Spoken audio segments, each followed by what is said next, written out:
get your song reviewed, dear listener, there's the filthy capitalist option. As Sori says, 125 gets you straight to the head of the line. You don't have to be a part of the alliance. You don't have to be part of the group.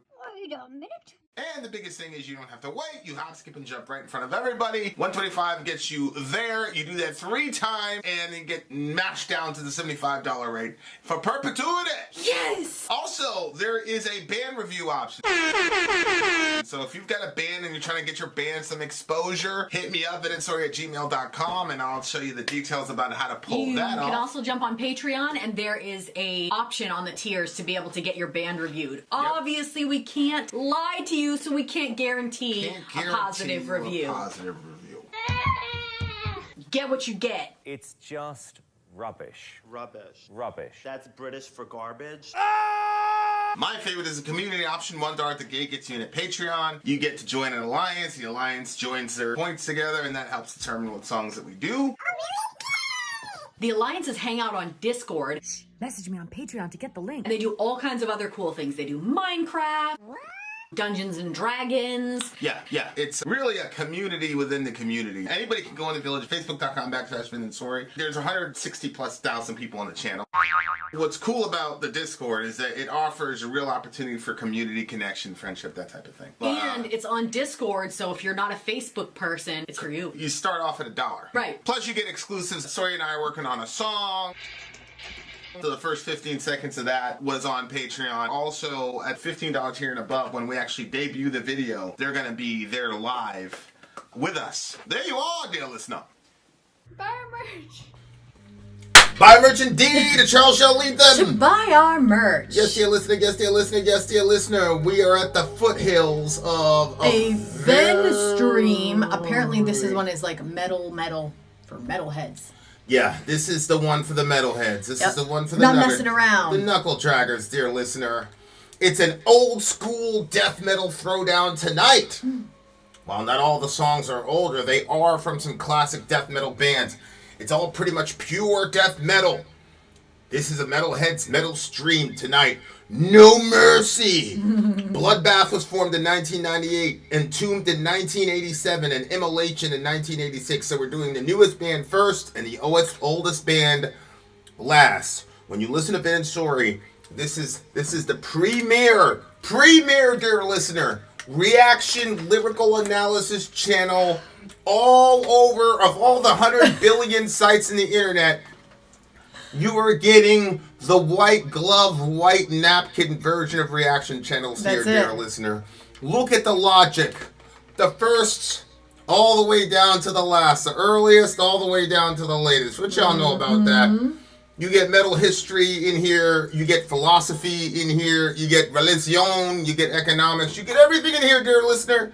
There's not even really a reason to have any channels. You don't need a religious channel. You don't need a mathematics channel. You don't need to know about the news. Here. You don't need a music station. You get it right here at Vin and Sori. Yep. We stay very informed. The DJ says we are doing the oldest song by the newest band first. In fact, and the newest stuff by the oldest band later. I mean, think about that, dear listener. All right. Okay, let's check it out. Get those likes up. Get those likes up. We need at least 10. We need at least 10 for the stream to continue. Song number 1. Yeah, otherwise you only get half the stream. Will shut right down. Bloodbath. Now, this is a live video. This is Bloodbath live at Vakken. You know, every time that we had internet issues, what we should have told everybody was like, oh, there wasn't enough likes, so we shut it down. Yeah,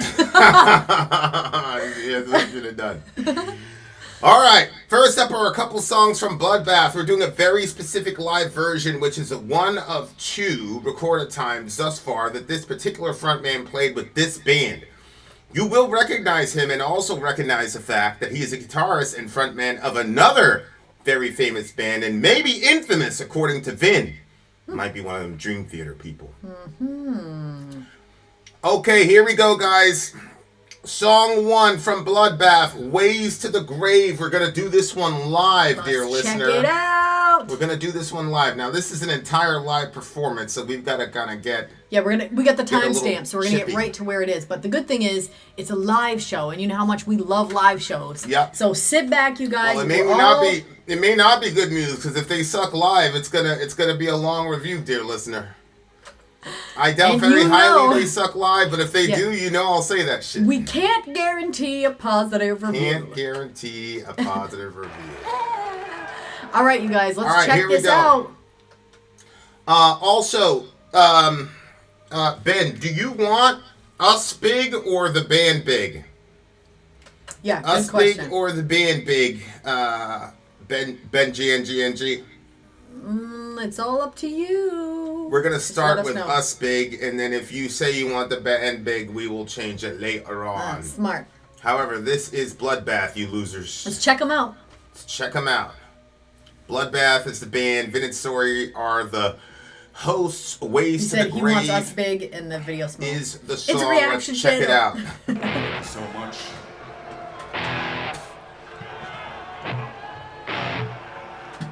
We gotta look for the singer too. So, do you have the record we did called Resurrection Through Carnage? Can't fucking hear. For this gig, if I ask you something and you're gonna reply, yeah, we require you do it in a death metal voice. So do you have the album? I'll play a song from that record for you right now. Who is the singer here? Is this a dude from Dream Theater? We continue. This one is called Ways to the Grave. Thank you very much.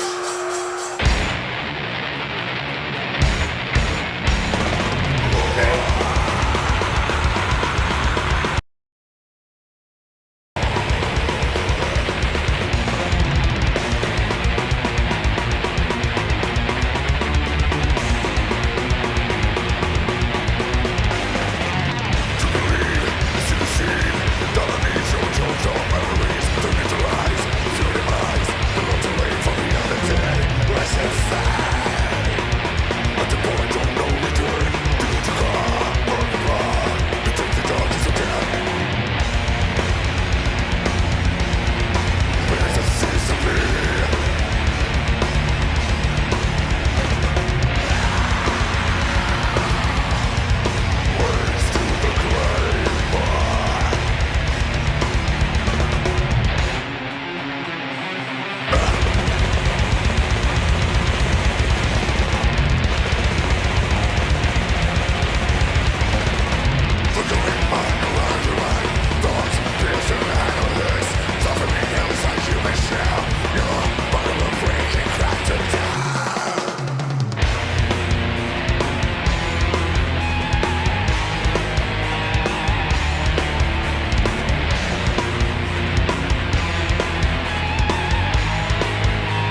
right.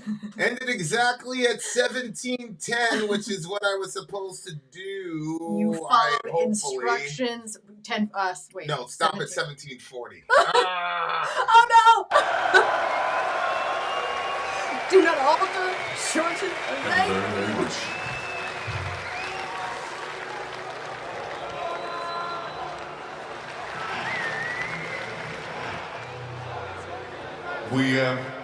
Bloodbath started as a drunken side project, and now it's turned into a death metal elite. All right. So that is... They started as a drunken side project and ended up in all that. Ways to the Grave. That was song numero uno. You never can tell. I'm going to shrink you, buddy, and put you over here. Right, because we're going to bring you right back. We're going to bring you right back. Okay. Hasn't Michael claimed that he struggles with death vocals now because the recorded process was one of their albums? I do not know. So this is a dude from Opeth. Okay. Yeah, right. That's your band. That's your band. This is my favorite song from him. Really, I'm surprised. This is my favorite Opeth song, and it's not really Opeth. It's the lead singer from Opeth. I think it's Dan Swano is his name. We only have 19 likes or dislikes. So after this song, 9 likes or dislikes. Yeah. We need at least 10. So if we don't have 10 by the time we're in this review, we're gonna have to end the video. Yeah, you're gonna have to reach out to me to reschedule the stream. Okay, the ruler of earth and sky. I am infernal. I am the quest to see the heavens die. Oh, I'm on a quest to see the heavens die. My fascination with the dead won't be fulfilled here on this killing spree. Whoa. And when they dream, that's when my is this is a god speaking? Well, if it's a god, if it's a demon, or if it's a serial killer, or if it's a demon inhabiting the serial killer. Okay.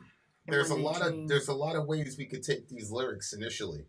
And when they dream, that's when my spirit arise. And when they scream, a little part of them dies. I find my way into the minds of the weak. They are led astray. It's now my path that they seek. Oh. You die before me. Your destiny's in my hands. You are soon to see. My one desire is to rule this world eternally. And when they dream, that's when the spirit arises. And when they scream, a little part of them dies. I find my way into the minds of the weak. They are led astray. It is now my path they seek. You will never reach me. I am the darkest one. You will never heal me. I'm a mind beyond repair. I will make you fear me. I slay your hopes and dreams. You're lost forever in this world of mine. I devastate your life and crush your every dream. No human being will perceive your silent scream. The king of rapture will betray your soul tonight. The life of yours is soon to end in brutal death. Don't look me in the eyes if you are awake. Just a glimpse of me will put your life at stake. I am the horizon. I am the serpent of the dead. My gaze will burn your skin and flesh into a crisp. Well, like fire. Like fire. What do you? This very morbid mind of mine, I will set your course into an early grave. I twist your fate and seal your doom. I bid you welcome, my eternal slave. Sounds like a date with mayonnaise. That's what it is. That's exactly what I was thinking. Freaking mayonnaise. Here we go. Okay. Yeah, this is my current theory on this song is that this is a guy who's I don't know about serial killer, but he's obviously a bad, he's completely and totally subsumed by this darkness. He had some sort of fascination with death and destruction when he was younger. I mean, I don't know how much of this to talk about. Like, we've had experiences with people who are just completely fascinated with death and destruction and just gravitate towards it. Yep. And I look at that as something that's symptomatic of something else. I was having a conversation with one of my close friends in the channel, and I was talking about how because we're so advanced now and we're so modern, we misdiagnose things. Yep. And so back in the day, you had both arms of health in your culture. You had your doctor, so if you had a physical ailment, he would look at you, ask you some questions, and realize that a lot of what's happening with the cough or the cold or whatever is a symptom of something else. And the doctor who went to school for 50 years, he was able to tell you what those symptoms meant and then how to deal with it on a physiological basis. But on the other hand, you also had the priest. Yep. And the priest would handle your spiritual maladies in very similar ways that the doctor would handle your physical malady. You go to the priest, you tell him what's going on. Yeah. That's called confession. Yep. And then the priest said, this is what's at the root of it. And then the priest would say, do 10 Hail Marys or whatever to, and then you'd have your issue addressed. Oh my gosh. You know what's weird about that? Like when you go to the doctors and they just throw medication instead of figuring out what the problem is, the same thing was happening in confession. Do, X amount of Hail Marys. That doesn't deal with the actual issue. That's just like a Band-Aid on top. Well, it may be. It depends on how the person interprets the Hail Mary. I think if your grandfather, I would prescribe him 10 Hail Marys because that's not just something he's doing. Like, he really means that shit. And if you listen to the prayers in the Hail Mary, it's talking about full of grace, blessed whom, blessed Jesus, pray for us now and in the hour of our death. Holy Mary, Mother of God, pray for us. Like, look, I don't necessarily, we did that out. I incorporated some ritual, because Protestants believe that if you ritualistically repeat something, all of a sudden that's not significant in it. It's kind of like what you just articulated. If you're just saying stuff off your head, then it's not significant. Unless you came up with the specific words, then it's no longer significant. But that doesn't work, right? Because we've got the Pledge of Allegiance, and I still to this day get emotional when I'm standing with a group of people and we're doing the Pledge of Allegiance. I didn't write those lyrics. That's a ritual. We're restating somebody's words. And so I try to kind of incorporate it and experiment with it in a church context. And we started doing the Our Father. And it was very powerful. It really was. So my point is, the priest, I forgot about what's that. fascinating about that analogy is to say, when you're, quote, confessing sin, you're not confessing that you're horrible and you're the worst person in the world. You are acknowledging that something underneath what you did, there is a symptom. So in the same way you go to a doctor and the doctor says, okay, you have a cough, you have a cold, okay, you have COVID. If we could look at our personal flaws as symptomatic of something. Yep. And say, okay, those are the symptoms. So if we could disassociate the moral sort of implications of what it means about you as a person, right?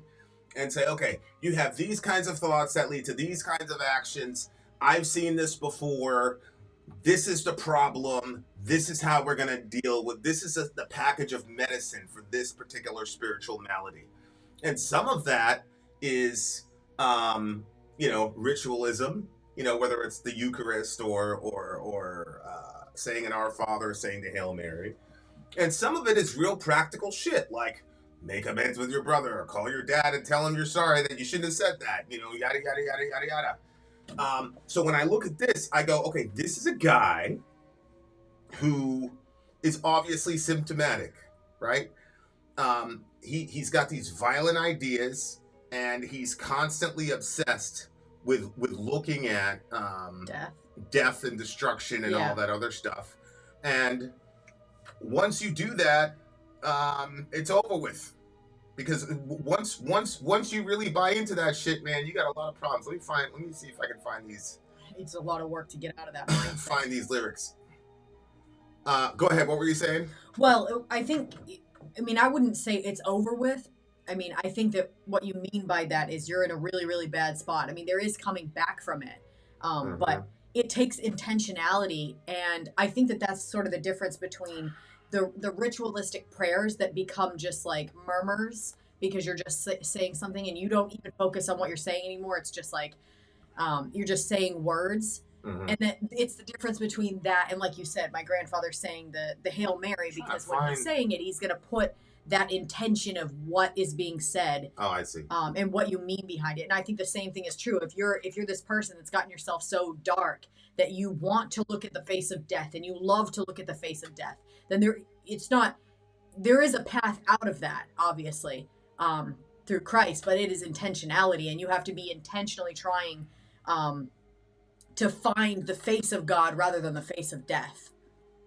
The other thing too is that there seems to be a real desire among other people for power, especially people who are drawn to darkness. There seems to be this real almost exchange, like I will exchange my soul for power type of idea. And it's a sort of, the mythological, I would rather rule in hell than serve in heaven type idea. Yeah. That from a biblical perspective is not true. The devil is not the ruler of hell. No. Actually, according to the Bible, Jesus is the ruler of hell.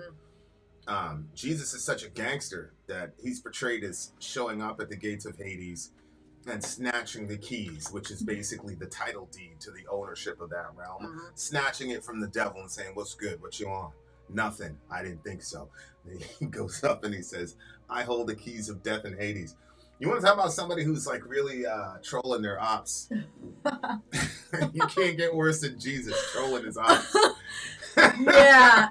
You can't get worse than that. I think the other thing too is that I've seen like a few people that are like at that depths of darkness where they like want to see the face, and they think that they're like super powerful, but nobody, around the people really took them very seriously. Like, I don't think that that's the case in all instances, but like that, I'm talking about personal experiences. So outside of that, maybe you have some ideas or influences or whatever. But like people that I saw personally that liked to look into the face of death, and they liked the power that gave them. Like nobody looked at them as a powerful person, though. They felt like they were powerful, but like people really didn't take them very seriously. I'm not saying that that's the case in all instances. I think if somebody is really led about by some darkness and devils, like there is some seriousness that should come with it. But this person, I don't know, bro, because I knew somebody, and we were in the belly of the beast in Bronx, New York. Yeah, but as that person progressed, that person put a swastika on their forehead. Yep. And they had some real live gangsters, like dudes that I knew were like certified gangsters, scared of her.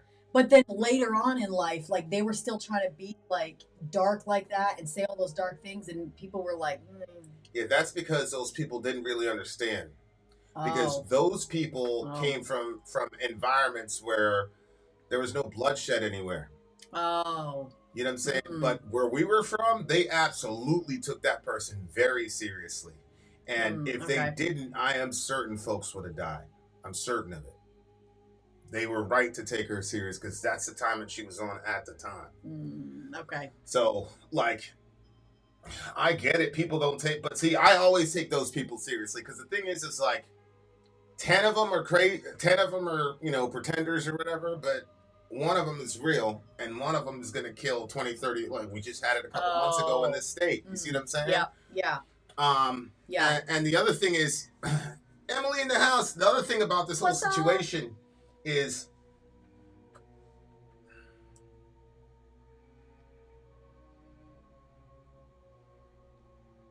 there are two moments in the life of a human being when you feel almost godlike.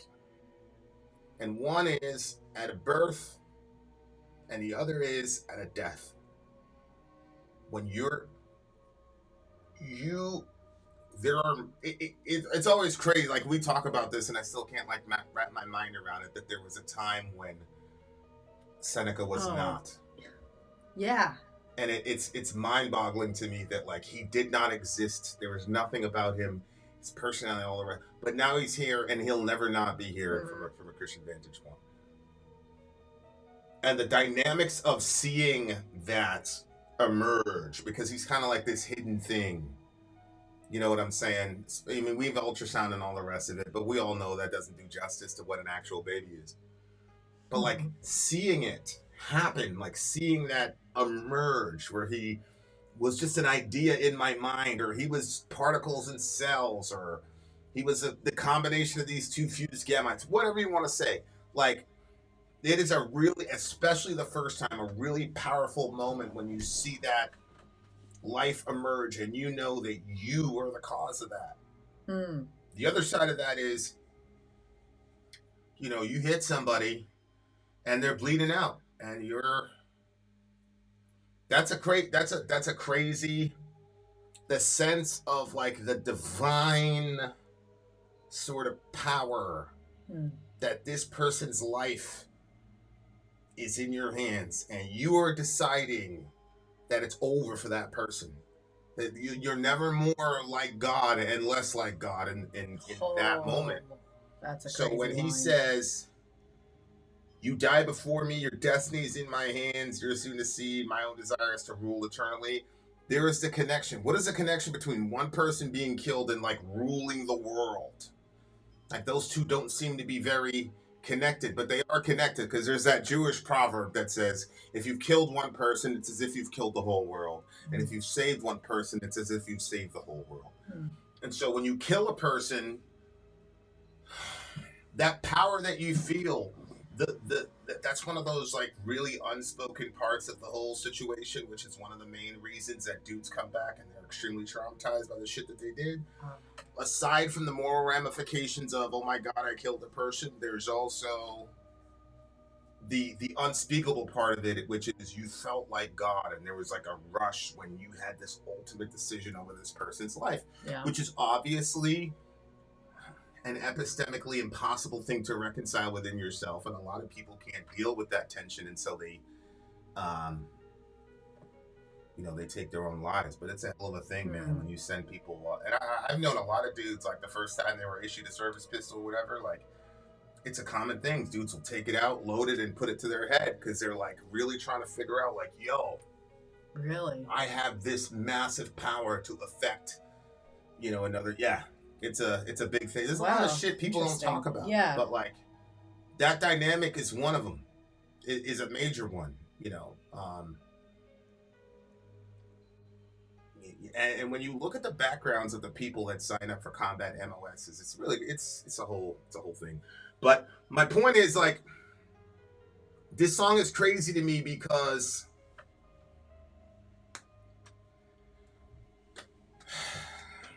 I don't know, man. I'll say it this way, like, you know,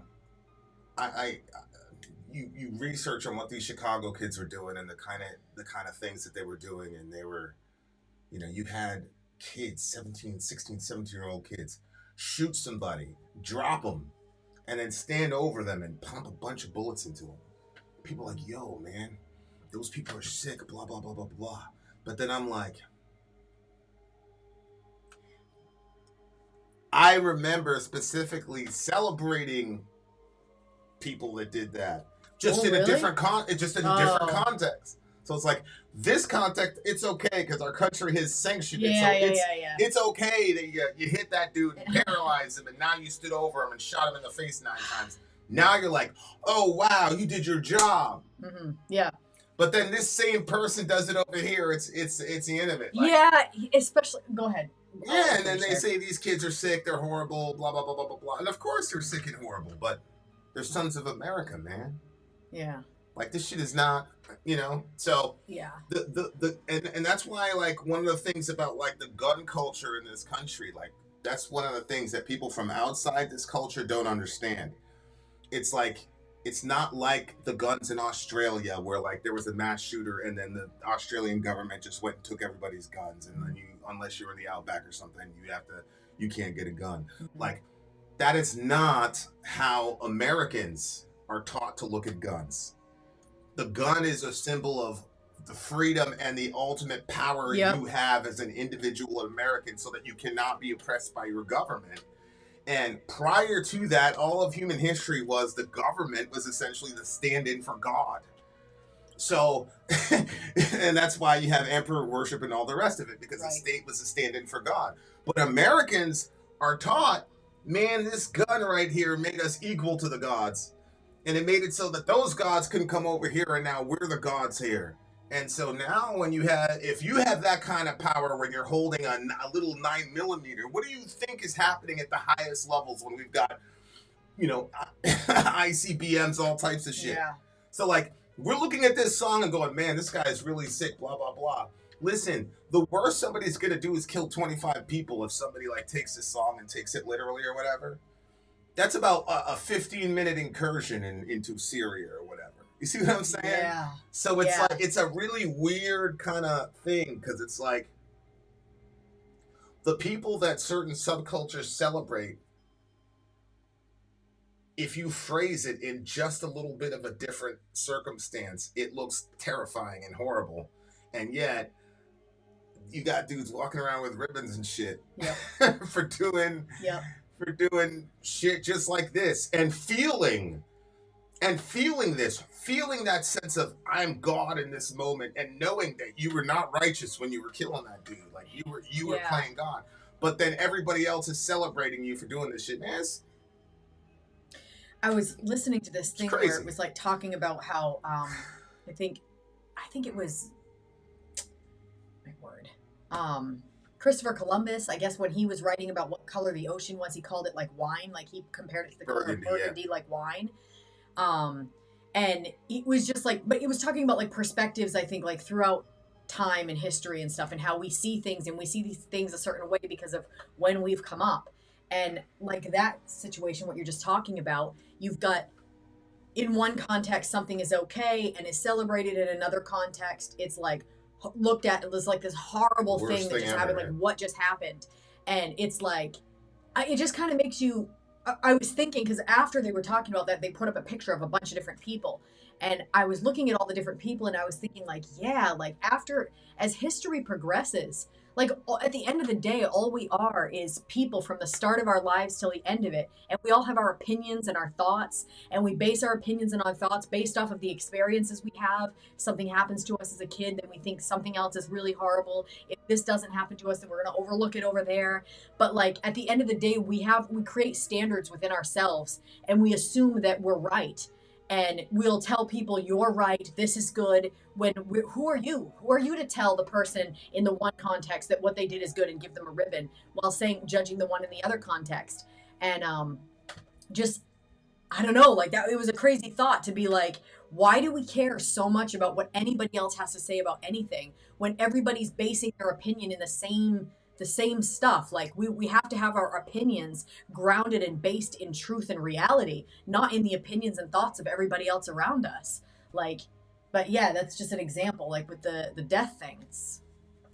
I would have liked to have heard this song at the studio side first before the live side, just because like some of the instrumentation and the metal got lost in translation. I think Probably. Like I could tell that it was a heavy song. And I think death metal, I think black metal is my favorite genre, but I think death metal, especially when death metal like decides to get really, really heavy, is probably in my top 3. Mm-hmm. So it was still like impossible not to move, but I wish, because here's the thing, like when I hear a live song, but I've heard a recorded song, your mind kind of fills in the difference and makes up the blends, and then you have expectations for when the breakdown's going to come and things like that. Yeah. So your mind kind of does some sort of amalgamation or synthesis of the live along with what you've heard in the recording. But if you only have the live, it's not that. It's not that. I thought they did a great job live, but I would have really, when I heard death metal today, I'm like, yes, I'm going to be sweaty at the end of these reviews, which is great. The song was still heavy. 9.1 for me. I did think that it played pretty clearly. I see what you're saying, where I do think that stuff was also lost.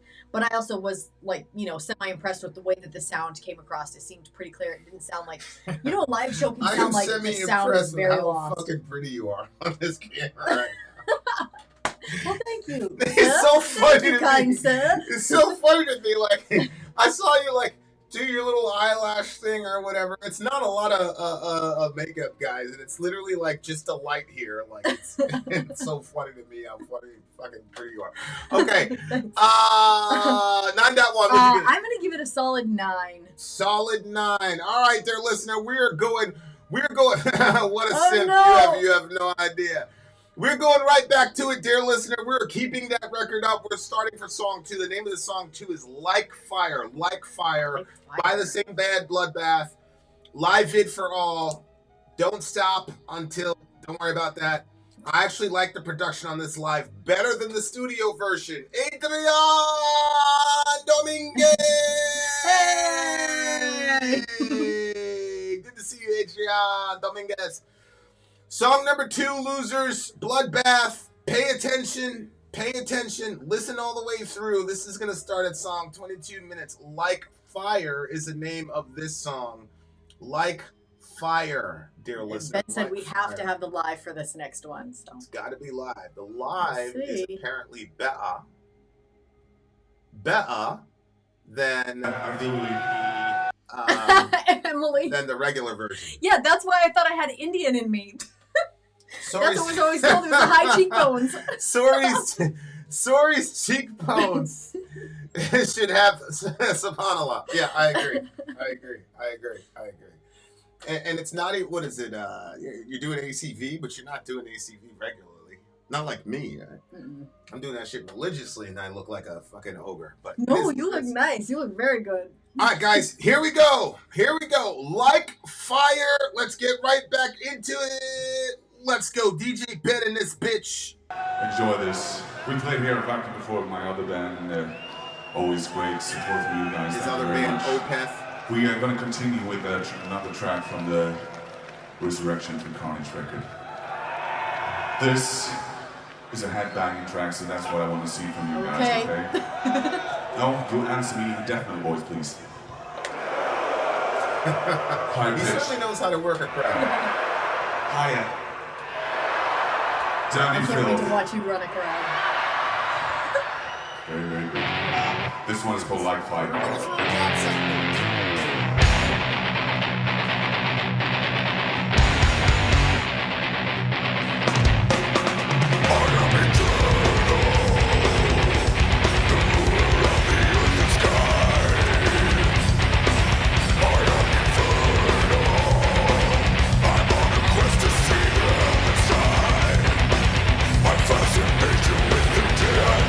Turn it up!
school brother to the stuff.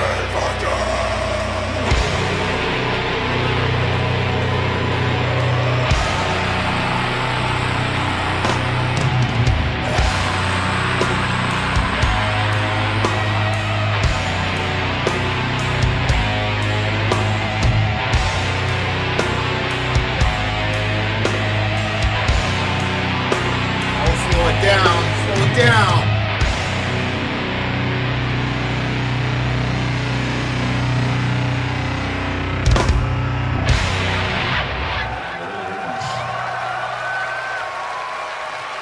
Hold on, guys. Hold on.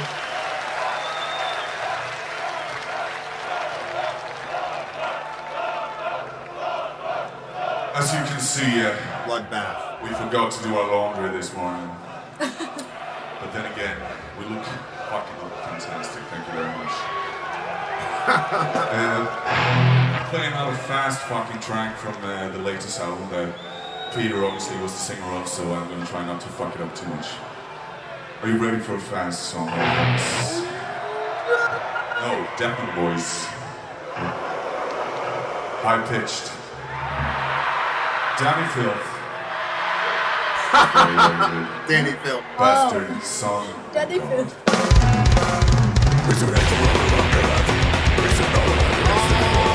Alright, that was song number 2 from the mighty, mighty Bloodbath. Even though I didn't hear the recording, like the original. You remember I said I like to hear the Was your original mind still recording? filling in gaps of what I didn't know? It didn't really matter on this one. I pretty much which if you guys are waiting to hear the Vin and Sori stuff, that's pretty much it. Your boy, it's just going to be a lot of chugga-lugga-lugga-lugga-lugga. No, don't let him lie to you. That is not what it is. I don't know why you keep saying our that. heavy shit is definitely The heavy shit is heavy, but it is also interspersed with a bunch of technical stuff. So you'll see. All the technical stuff comes from Jay. Shout out to Jay the Spirited, the actual guitarist in our band. Start packing your bags, buddy. Yeah, start packing your bag. I'm trying to get this boy to move down with us, because I'm real about this shit. I am real about this shit. Okay. The ruler of the earth and sky, I am infernal. Wait. We already did that one. That's the wrong one. Yeah. That's the one wrong. Or the wrong one. So, Ben, you picked this song specifically for us to enjoy. We thank you for that. Wait. That's not it. So, okay, so this one was infernal or this one was fire? Tell me what you thought of this one. Sonic. Well, honestly, I thought it was going to be heavier. I don't know if I'm Really? I'm in a weird mood, but I wanted it to be even heavier than it was. So I was waiting to be assaulted, and I wasn't assaulted as much as I thought it was going to be. So, but I still liked it. There was a drum piece in there that kind of that I liked, and obviously the song itself, it was good, and I think that the guy's got a cool personality, the way that he's kind of makes the jokes in between and stuff. I like the presentation of the band, and I like the way that the crowd reacts to them. I definitely, I will be honest though, the song itself made me want to be at another show. Yeah. And I wanted to be at an outdoor show like that. Because we've been to outdoor shows, but it was not that big. Mm-hmm. Although when you're in a crowd like that, every time I'm in a giant crowd like that, I'm I'm going to lose Vin for sure. And then all of a sudden I feel I'm friggin' 6 years old, and I'm where am I supposed to go if I get lost? Because there's just so many people and stuff. But yeah, I mean, I would definitely want to go to another show after seeing this. So it was a good song. Did you get the lyrics up? Yeah, I agree. This song, I really didn't need it because I was able to figure it out right from the beginning, what was going on. And look, I'll never not love that shit. That riff that they played originally sounded like literally the very first riff I played the moment I got my first electric guitar. Are you serious? Yeah. Look, because it's just jigga jigga jigga jigga jigga jigga. You know what I'm saying? Oh. But at the time, it was actually no. Shout out to Ralph. Ralph got me the blind riff. you know, the What do you mean he got it for you? Well, I pulled the guitar out. I wish I could show you guys those pictures, man. I should have took more pictures. I had them. I don't know where they went though. But I was taking my guitar out the thing, and I was like, you can see Reef there. But yeah, that I'm always gonna love riffs like that because I can play them. I can like get up right now, don't have to warm up and everything, just show up. And it always sounds good. It always sounds good, especially when you put drums around it and shit. It just, I mean, you saw what happened when we put drums. We put drums on Jay's guitar because it was originally mine, and then Jay modified it, and then Soraya decided she liked Jay's riffs better than mine, so we went with his. It had drums in it. We went with Jay's selection instead of mine. So she's always out here like, oh, Vince like this great guitarist. Yeah. When the money was on the line, dear listener, she went with his. Shout out to Jay Dispirited. I'm not mad at him. It's all good. All right. What happened? Oh, well, I mean, it's just you have so many different songs, and like the last one that you did with Babe. I'm sorry if I picked this up. No, go ahead. I had so many songs. What now? Yeah, you know the one that you after you had that. Now I can't. My mind is like forgetting stuff right now. What after I had what? Oh, that drink, absinthe. What about it? Yeah. The technical stuff that you pulled out after just a little sip of that. Yeah, I had to drink some legendary potion for her to like one of my riffs. Please, it hadn't. No. She just said it. She said, "I'm like, hey, what do you think about this?" She's like, "Oh, that's good." I had to drink like absinthe and then do something, and then she was There's like, no way it hit you in that amount of time. Wow, that's you were amazing. open. You were like open. He just like started playing. I'm like, I grabbed my phone. I'm like, boop, start recording that immediately. You will never reach me. I'm the darkest one. You'll never heal me, mind beyond repair. I will make you fear me. I will slay your hopes and dreams. You're lost forever in this world of mine. I'll devastate your life and crush your ever dreams. No human being will perceive your silent scream. The king of rapture will betray your soul. Your life is yours, soon to end in a brutal death. Don't look me in the eyes if you're awake. Just a glimpse of me will put your life at stake. I am the horizon. I am the serpent of the dead. My gaze will burn your flesh like fire, this very morbid mind of mine. I mean... You know what that kind of reminds me of? Oh, my word. What's her name? With the Medusa. The eyes. Remember you couldn't look at her? Yeah. Yeah, I was talking about that She had a tragic story. Licorice and a disappointing high. Well, I'm always disappointed by those substances because... There's always like this, like, oh, like you're gonna see machine L's and shit. It does taste like licorice. It never happens with me, never. But I did get a good, nice little guitar lick out of it, which I'll probably find in 5 years is already done or whatever. Oh, that would be so weird. If it was like something you never heard before, but you started playing it. It's like the sounds thing. The poison makes it extra tasty. Yeah. Okay. Again, this is the sort of like, I'm going to kill you. I'm going to destroy your dreams. You know, it's a weird situation. Like, people have these dreams, like what you want to do in your life. And it's almost understood that a part of maturity is letting go of your dreams. Mm-hmm. Right? Like, that's part of maturity. It's part of being an adult. Mm-hmm. And it's one of the things that makes me feel so fortunate about where we are and what we do, because I never truly really grew up and let go of any of my dreams. You know what I'm saying? Like, the problem is like, we don't know that our dreams are actual nightmares until you live them out, you know? Damn. There are certain things that I dreamed about and like, oh man, it'd be so hard to get into that and blah, blah, blah. And what would it mean if I got in and yada, yada, yada. Then you get in and then it's like, here you go. Here's an experience you'll never forget for the rest of your life and you'll keep seeing when you close your eyes. So, you know, when a person like ruins your dreams, that may not necessarily be as bad as you think. Because it may be that you had a dream about something that was going to really destroy you. See what I'm saying? Mm. Like, when I watch Cat Williams And Cat Williams is talking about, you know, he had to turn down X amount of millions of dollars because he wanted to remain a virgin, if that makes any sense.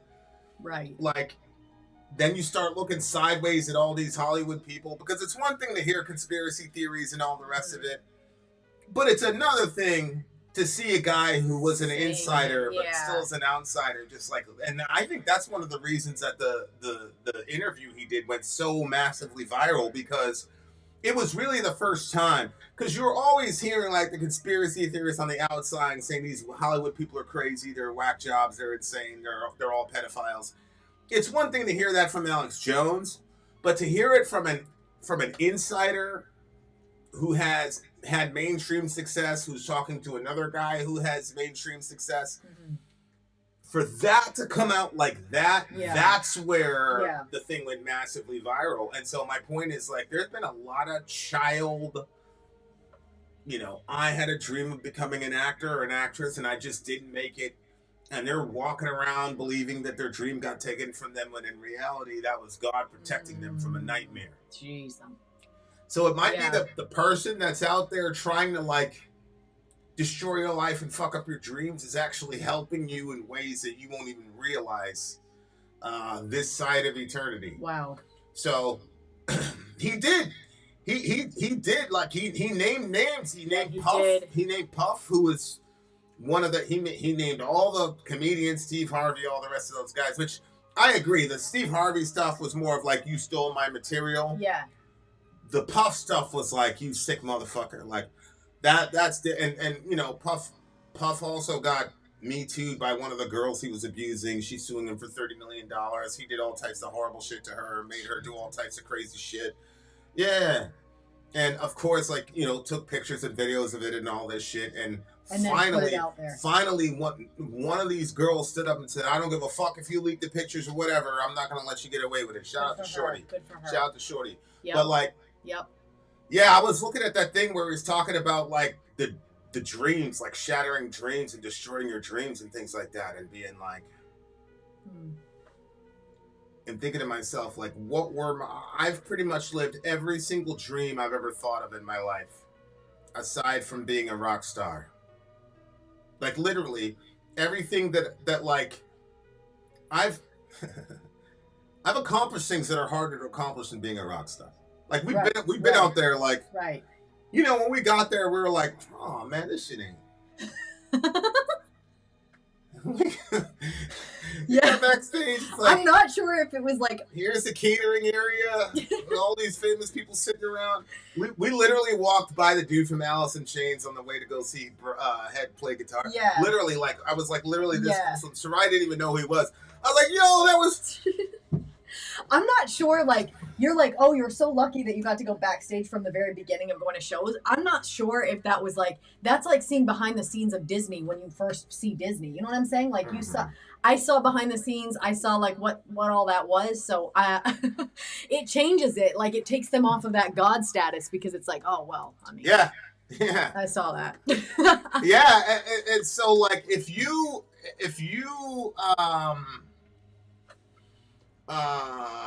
I'm trying to find the woman's name. Emily, do you know the woman's name? It's like Cassie something. She was a. Good for her, though. She was a. That's a really. That must be a difficult decision, because you don't want that stuff all out in the public and everybody looking at it, and there's four women that went after him. Yeah, there's 4 women that went after him, but one of them was his artist. Her name is Cassie, I think her name is. But shout out to her. Wow, yeah. Yeah, Cassie. I'm not going to get into all the particulars of what he supposedly did to her or whatever, but my point is, like, be careful about your dreams, guys, because all that glitters isn't gold. You know what I'm saying? And I will tell you guys that, like, I had about 4 or 5 things that I'm like, oh man, if I could do this. And for the most part, I'm not going to lie to you, they were exactly what I thought they were going to be. It was exactly how I thought it was going to be.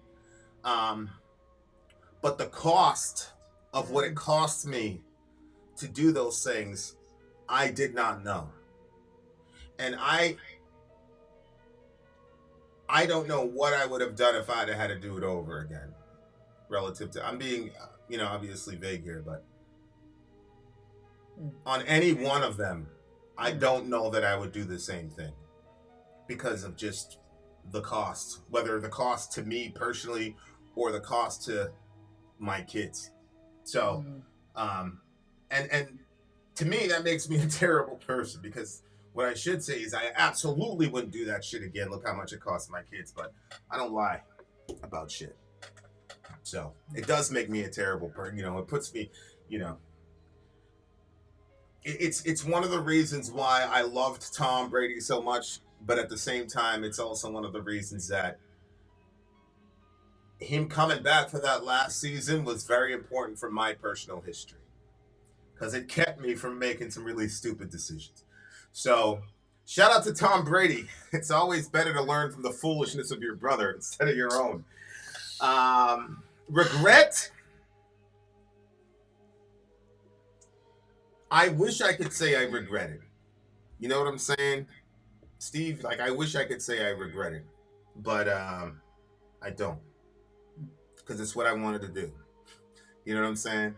Since I was really, really small, these are all things that I wanted to do. And so if I was a better person, I would regret them for sure. But I'm not. So... keeping it real. 9.2. 9. They were both 9s for me. The last one and this one. I'll tell you what. I would have liked this guy a lot more if he would have stayed with this band instead of Opeth. That's so I'm sure that's going to get to him at some point. Yep. We should... His Drunken Side project. Hey, the interviews in season 3, the interviews are coming back. Yeah, they're gonna be crazy. Yeah, you guys are gonna like those interviews. They're gonna be better. They're gonna be better than the last ones. Commercial break. We'll be right back. Shout out to the big homie Ben Bear. I don't know if we're going to be able to do this whole show, dear listener, because we don't have enough lights.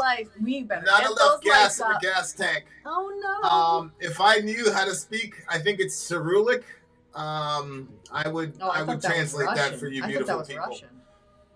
Somebody help me out here. Vin would probably hate current Opeth. I think there's a very good chance of that being true. Commercial break. We'll be right back. I'm Vin. I'm sorry. If you would like to get your song reviewed, dear listener, there's the Filthy Capitalist option. As Sori says, 125 gets you straight to the head of the line. You don't have to be a part of the alliance. You don't have to be part of the group. Wait a minute. And the biggest thing is you don't have to wait. You hop, skip, and jump right in front of everybody. 125 gets you there. You do that 3 times, and you get mashed down to the $75 rate for perpetuity. Yes! Also, there is a band review option. So if you've got a band and you're trying to get your band some exposure, hit me up at ensori@gmail.com, and I'll show you the details about how to pull that off. You can also jump on Patreon, and there is a option on the tiers to be able to get your band reviewed. Obviously, we can't lie to you, so we can't guarantee a positive review. Get what you get. It's just rubbish. Rubbish. Rubbish. That's British for garbage. My favorite is the community option. $1 at the gate gets you in at Patreon. You get to join an alliance. The alliance joins their points together, and that helps determine what songs that we do. The alliances hang out on Discord. Message me on Patreon to get the link. And they do all kinds of other cool things. They do Minecraft. Dungeons and Dragons. Yeah. It's really a community within the community. Anybody can go in the village, facebook.com/Vin and Sori. There's 160,000+ people on the channel. What's cool about the Discord is that it offers a real opportunity for community connection, friendship, that type of thing. And it's on Discord, so if you're not a Facebook person, it's for you. You start off at $1. Right. Plus you get exclusives. Sori and I are working on a song. So the first 15 seconds of that was on Patreon. Also, at $15 tier and above, when we actually debut the video, they're going to be there live with us. There you are, dear listener. Bar merch.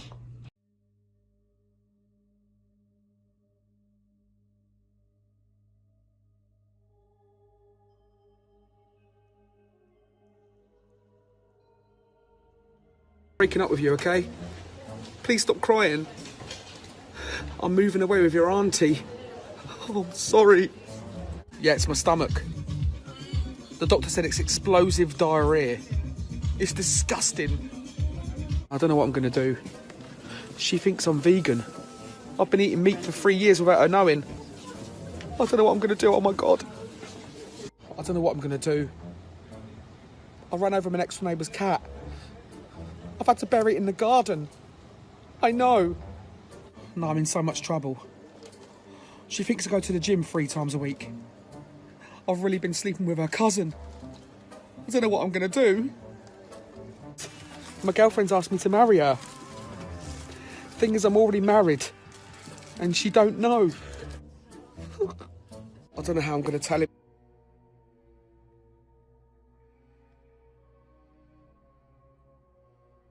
Yeah, it's just like a bunch of these clips with him saying these horrible things and just watching people like eavesdrop and react. All right, guys. So you guys have done a marginally decent job of getting us likes, so that's we'll good. Do another one. We will give you props for that. But we told you guys 40, and we're not at 40, so unfortunately. Oh. Okay, Ben, just reschedule the stream with me. Or do you think we should just keep trying to keep going? Maybe Well, let's give one more song. Maybe they can get it. Song. Listen, they can be thumbs up or thumbs down, but we have got to get to 40. That's YouTube just told. They sent me an email. They said, "Listen, bruh. Listen, if you guys can't get to there was a thumbs down. At least 40 likes and dislikes a show, we're gonna have to cancel your program and replace you guys with reaction channels that are, gonna do that for wow. 50 hours a day." All right, guys, here we go. Has anybody ever been able to translate what I put up there from Sergey? Because that'd be great. Shout out to Sergey. Okay, all right, guys, here we go. Here we go. Song numero tres. Let's hear from our DJ first, and then we'll get into it. Oh my gosh. Okay. Oh, what is here? 3. He's one of our people. Yeah. Of the VNS community has been waiting quite some time for a little coverage of this next band. I felt that the stream would afford the perfect opportunity to debut them for Vin and Sori. It is time to be entombed. The first song is actually considered death and roll, not rock and roll. Death and roll, okay. Which is a genre. Oh, there's E-Fog there. Okay. I've never heard of before. Wait, here's who? E-Fog 3 right there. Okay, good. Here he is. Let's check it out. All right, guys, we're gonna check this out now. Song number 3 is Entombed. Oh, we didn't get the lyrics for that. Talk to the people. Oh, okay. Gotta talk to the people. Yeah. So E-Fog, I don't know, how long have you been asking for this song for? When I'm putting the songs, I'm like, oh my gosh, anytime that a villager, this has happened on a number of times in the village, where somebody will buy a song for somebody else and surprise them, or just see that the person's been asking constantly. Remember we had that one person that every single video they were asking for this certain song? Yeah. And then somebody came through and bought it for them? That was the first Alliance pick, actually. It was Nonpoint. The guy was a giant Nonpoint fan. Oh my gosh, and the first time the Alliances got together, they got him a Nonpoint song. That was You're right, that is what happened. That was when Leah was running that's that right. Alliance. Shout out to Leah. Oh, that's right. Yeah. All right, guys, here we go. Entombed is the band. Chief Rebel Angel is a song. Let's check it out. Let's go. It's like a heartbeat. Yeah.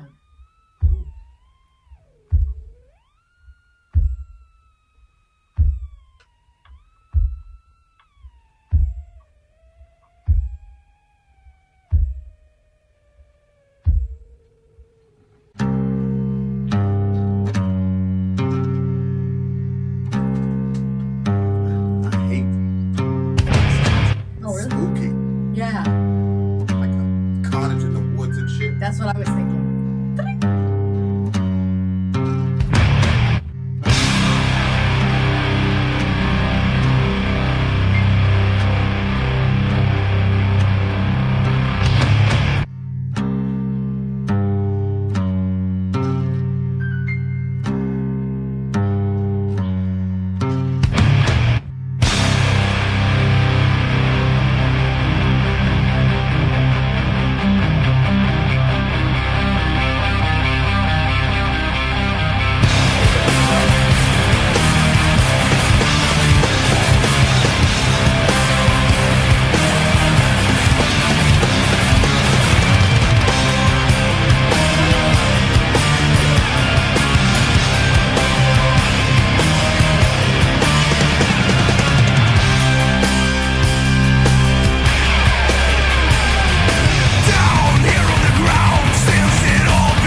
Shout out to Dwayne Chamberlain. I was told by Ben his stream would start at 10 p.m. I feel so betrayed.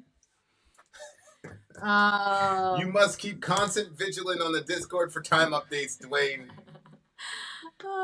Dwayne, you should have texted me directly, my boy. I would have told you that. I would have told you the skinny. I mean, secondly, Dwayne, you showed up now. It's almost 11 o'clock. So. Well, we're always late.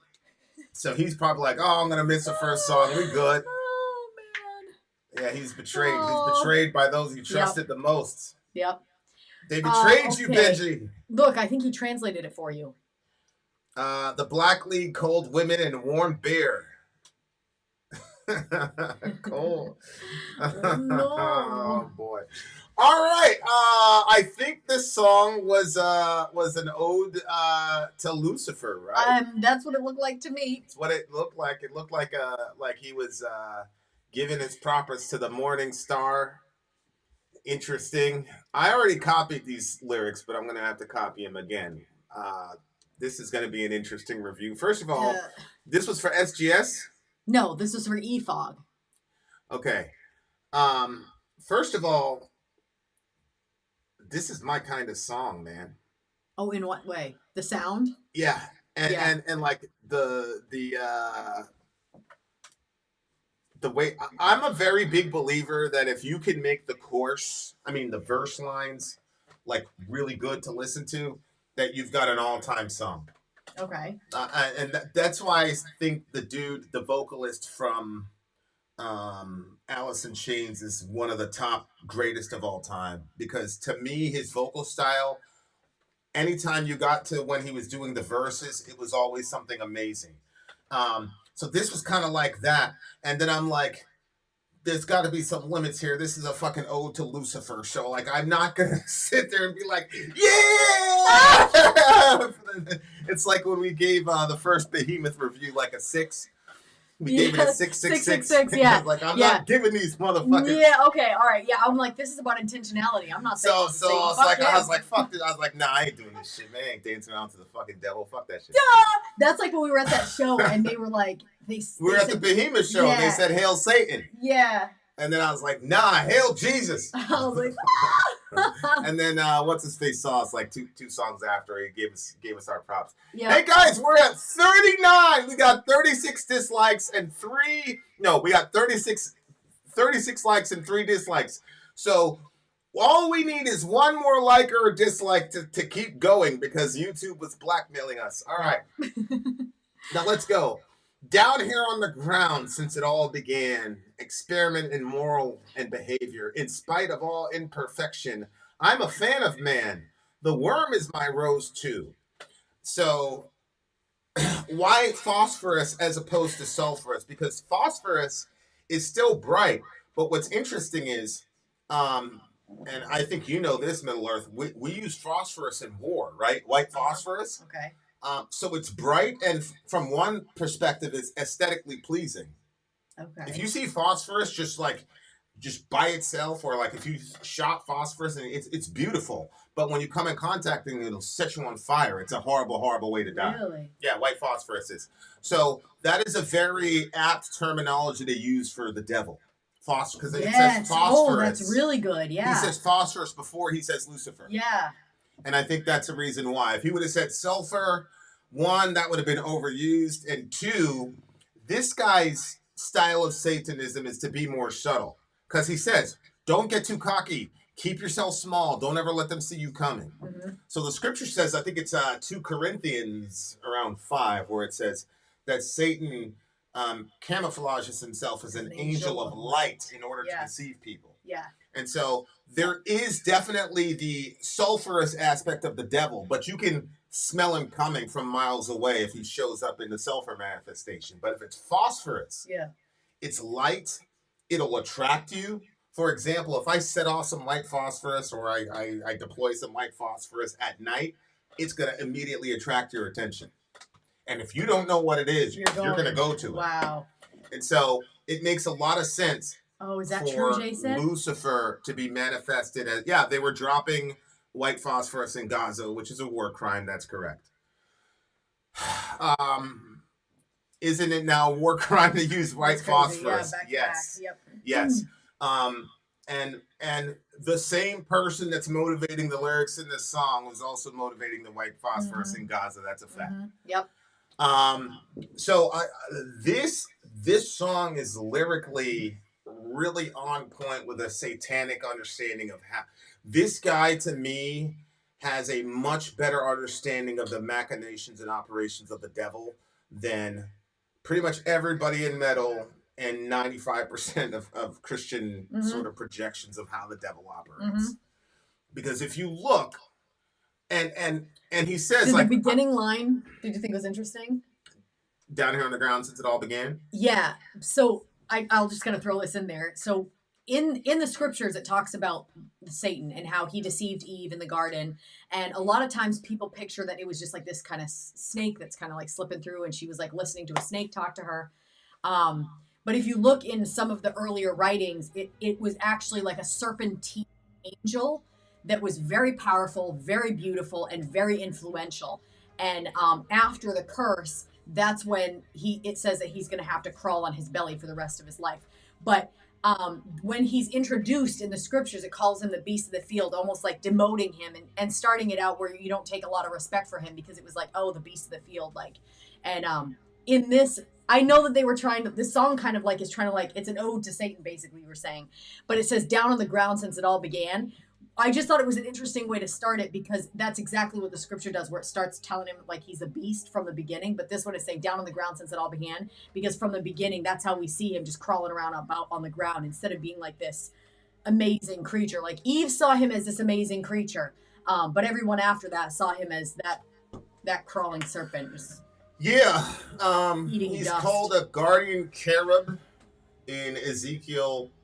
And there are some scholarship, and I agree, that cherub and seraph at some level are interchangeable. So seraphim are specifically mentioned in Isaiah 6. And what's fascinating, remember, this is an ancient Near Eastern religion, okay? And what do you have all over the ancient world, in the ancient Near East and Egypt? Is serpents, snakes. And so you had to figure out kind of how to coexist with these snakes. And so one of the motifs that ended up getting sort of canonized in the thought process of these people was that you had Pharaoh on his throne, and then you had two serpents guarding his throne. So you know, every sort of god had a bodyguard group, right? Pharaoh is sort of like this incarnation of a serpentine being, because you see the headdress, right? Yeah. Is there to kind of replicate a python. Yeah. Right? And then you see these images of Pharaoh, and he's got two, so he's like the big python, and then you have these two serpents guarding his throne, right? And so Isaiah has this vision, and he sees Yahweh on the throne, but he is being guarded not by like snakes, but he's being guarded by seraphim.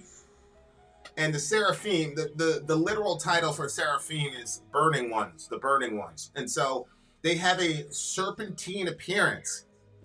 And we know that because the term seraph and the term serpent is used interchangeably in the book of Numbers. In the book of Numbers, there's this very strange incident where there's a plague of these pythons start biting and killing the Israelites. And he meant cobra. When it would talk about the serpents, it would use the term serpent and it would use the term seraph interchangeably. So serpent and seraph are interchangeable words in the Old Testament, especially in those contexts. And what Isaiah saw were two giant, and it's also interesting because winged serpents were also part of Pharaoh's throne guardianship. And sure enough, what do you have? You have winged seraphs or winged serpents guarding the throne of Yahweh. And so it was one of those beings that deceived Eve. When Eve and this person are talking, Eve doesn't go, "Oh my God, you're a snake talking." Now, a lot of people, because they don't know the Bible, they think, well, everybody read the Bible as a storybook, or they think, oh, all these ancient people were dumb and they thought animals could talk. No, ancient people didn't think animals could talk. So there is a story in the Bible where a donkey talks. Mm-hmm. And before the donkey says a word, the author says, "Behold." Mm-hmm. And the reason for that is because that's the Old Testament way of saying, you're not going to believe this shit. Okay? And then it says, the Lord opened the mouth of the donkey. Yep. Why does the Lord need to open the mouth of the donkey? Because donkeys don't talk. Speak. Yeah. So in that particular situation, the author's like, look, it's the same author, by the way, because you got Genesis, Exodus, Leviticus, Numbers, okay? It's in the same sort of complex of literature. In that one, the talking animal has to be justified. In other words, the author's saying, look, God opened this person's mouth, okay? I know donkeys don't talk. But that's not what happens in Genesis. Right. And And the reason for that is because the people in the ancient world understood that Eve was not talking to a serpent.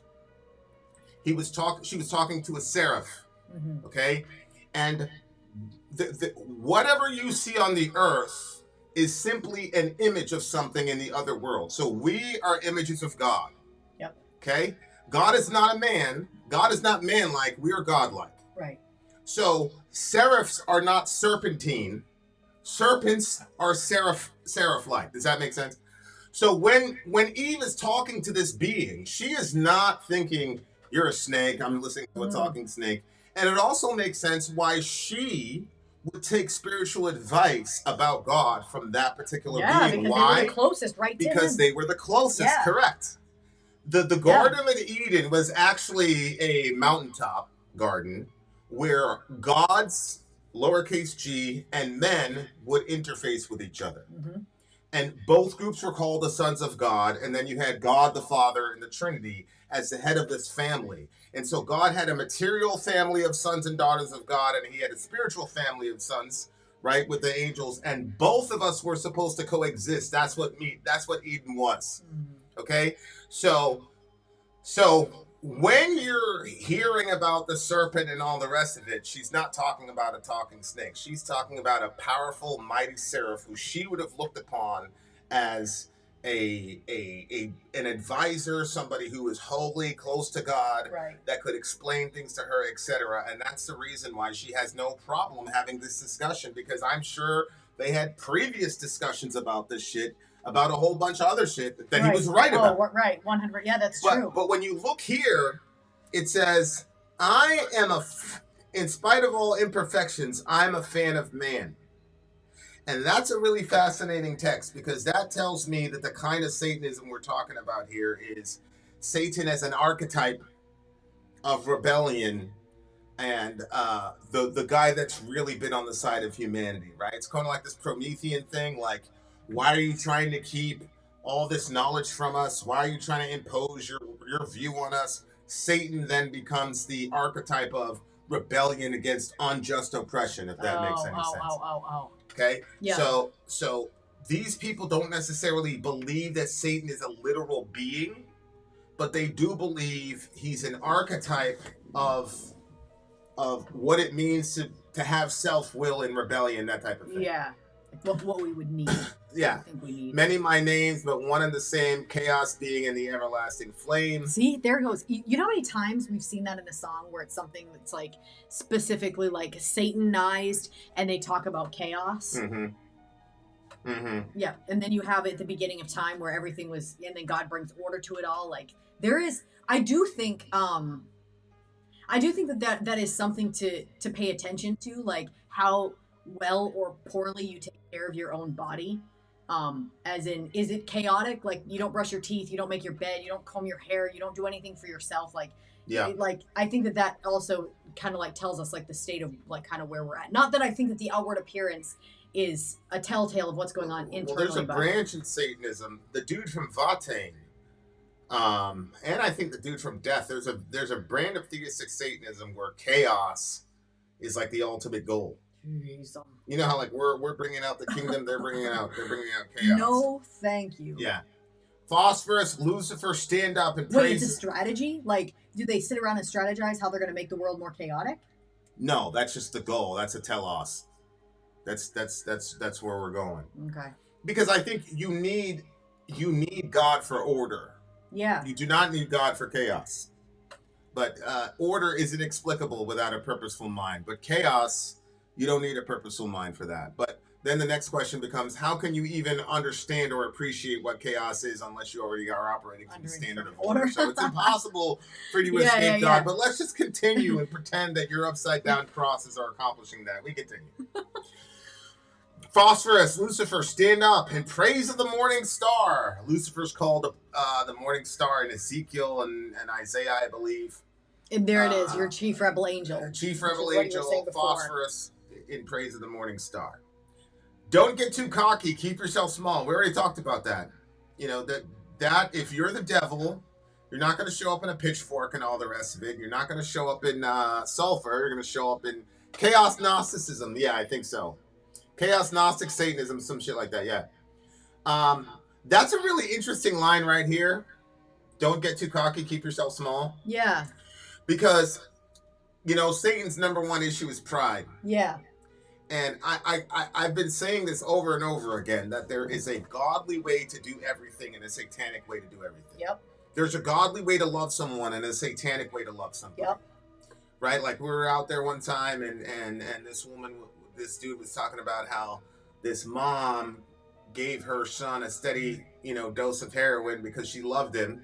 Because when he would, you know, go into withdrawals, he was acting all crazy and shit. And she didn't want him to rob somebody and then get hurt. And I said, your mother is going to love your brother to death. Yeah. Jeez. There's a destructive way to love somebody. Yeah.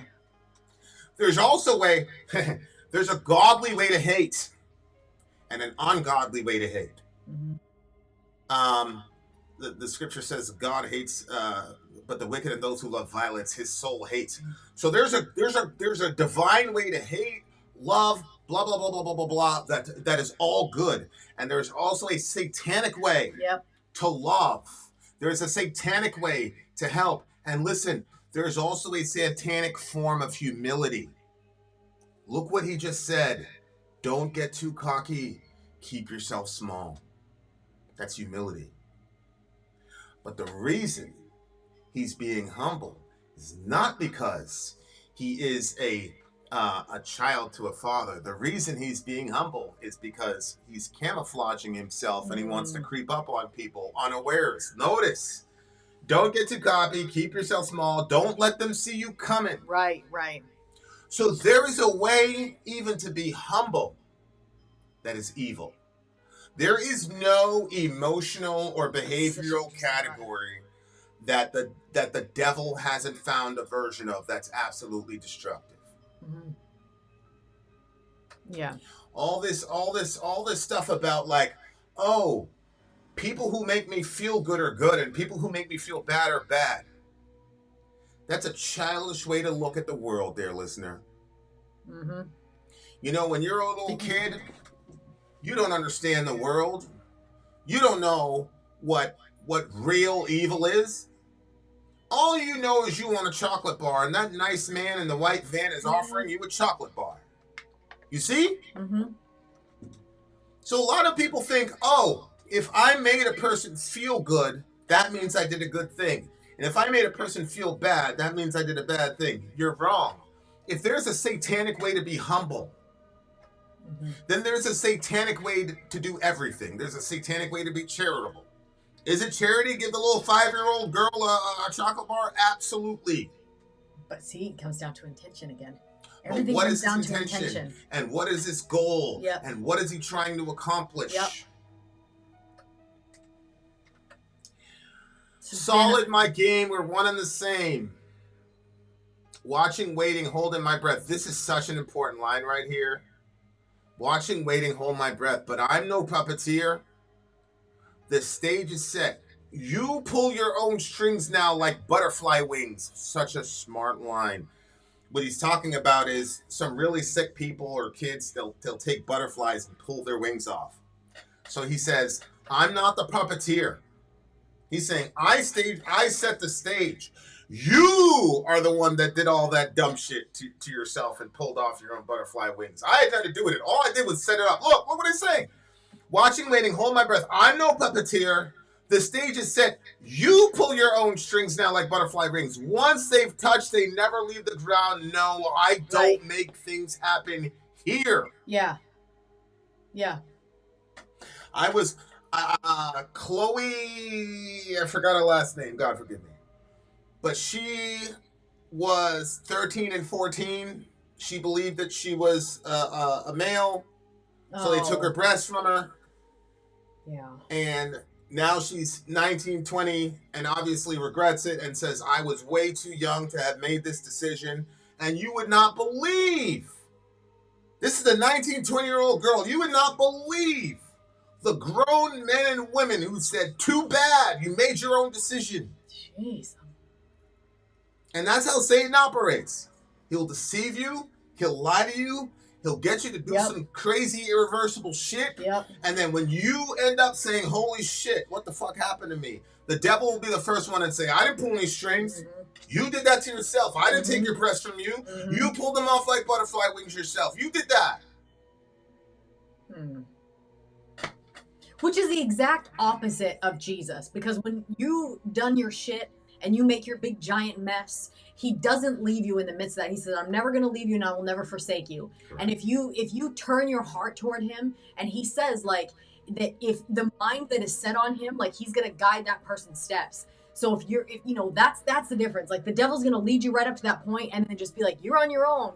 You're shit out of luck. But Jesus is like, yep, you've made a giant mess. I'm right here. And it says he's the friend that sticks closer than a brother. Like he's right there. And he's going to guide us and lead us. But like the devil, no, forget about it. You can do all this stuff and worship him and do all these different things. But in the end, he is going to leave you destitute. And that is his plan. And that has always been his plan. And when you're in the middle of it and you're living it up with all the high feelings of the power and the this and the that, like it is a mirage. And it is a false wall that will fall. And when it does, you will see the desolation that is behind that. And that is where you're going to be. When you find yourself in that place and he's way far away and he's like, now look at what you've done. Jesus can come to you in that place, because it's when we're in that place of desolation that I think we're ready to grab for anything. We're ready to say, okay, like I need help. And, I say that, but there's also like this voice in the back of my head that's saying there's some people though where it will be too late. So you can't wait. Don't wait until you're gone from this platform to make that decision, to recognize your own desolation and turn toward the God of your souls and the friend that sticks closer than a brother and the shepherd of our souls. Like there is only one that shepherds our souls. That is it. Everything else is going to lead you astray and is going to lead you away from the path and is another form of that light that is actually darkness. I mean, we're seeing it. We're seeing it. What happened? Listen, we're going to get real deep, y'all. What happened to Chloe Cole was a form of self-hate and self-rejection. Mm-hmm. Right? That was a form of self-hate and self-rejection.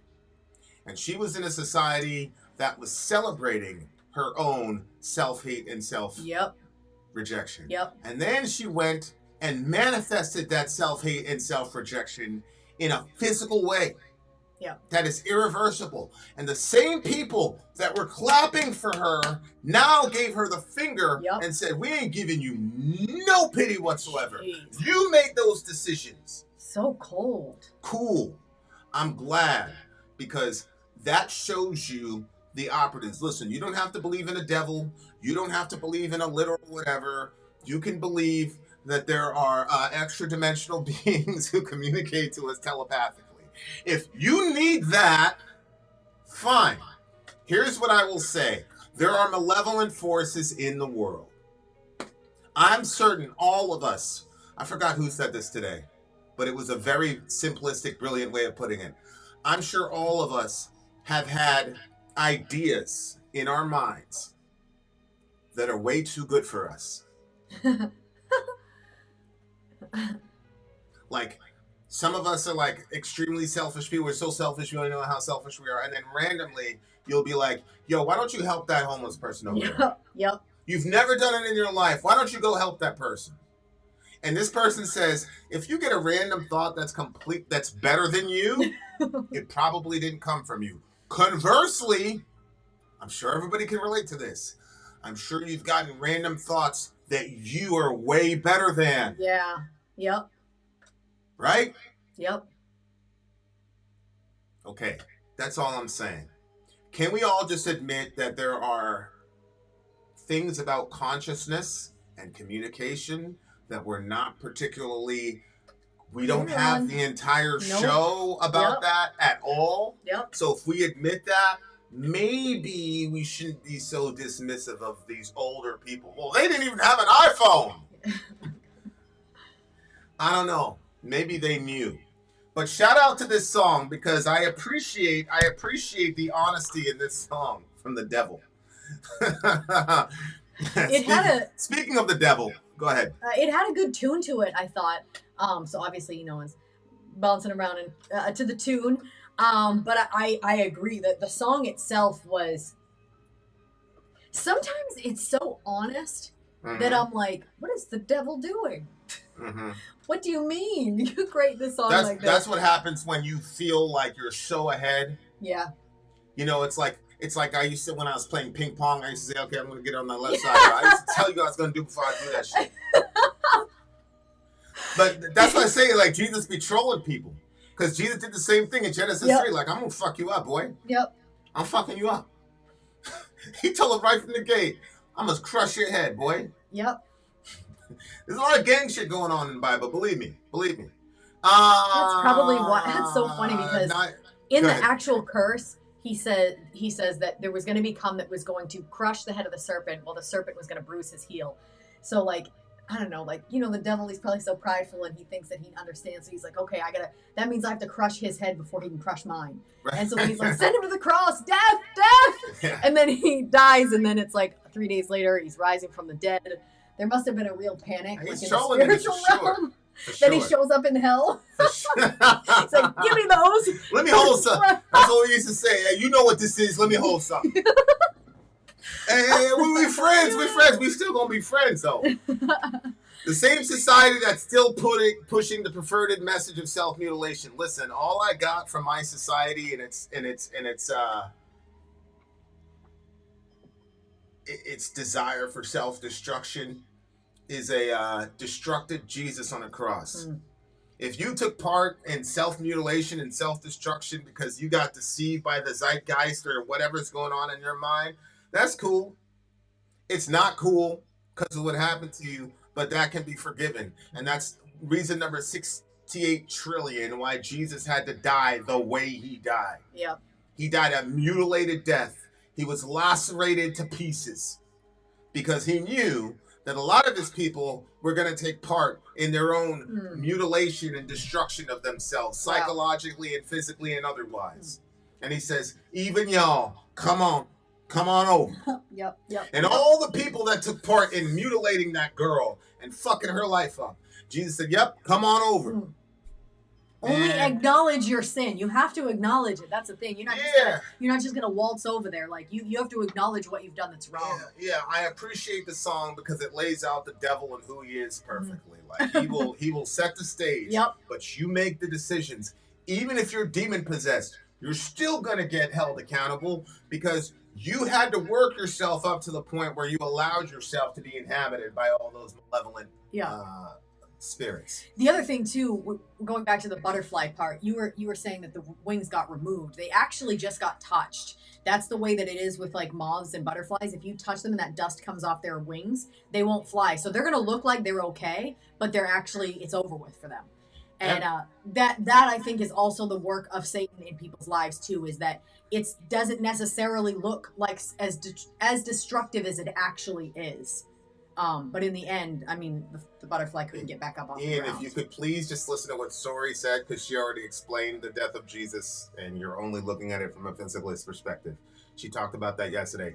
I do want to say one thing, though, because MJ, with her perceptive abilities, figured something out, and I'm going to guess that she doesn't know the scripture I'm about to quote. But she said, is the devil foolish, or does pride encumber his intelligence? Yep. Well, the scripture explicitly says that, MJ. It says, you corrupted your wisdom for the sake of your splendor. Mm-hmm.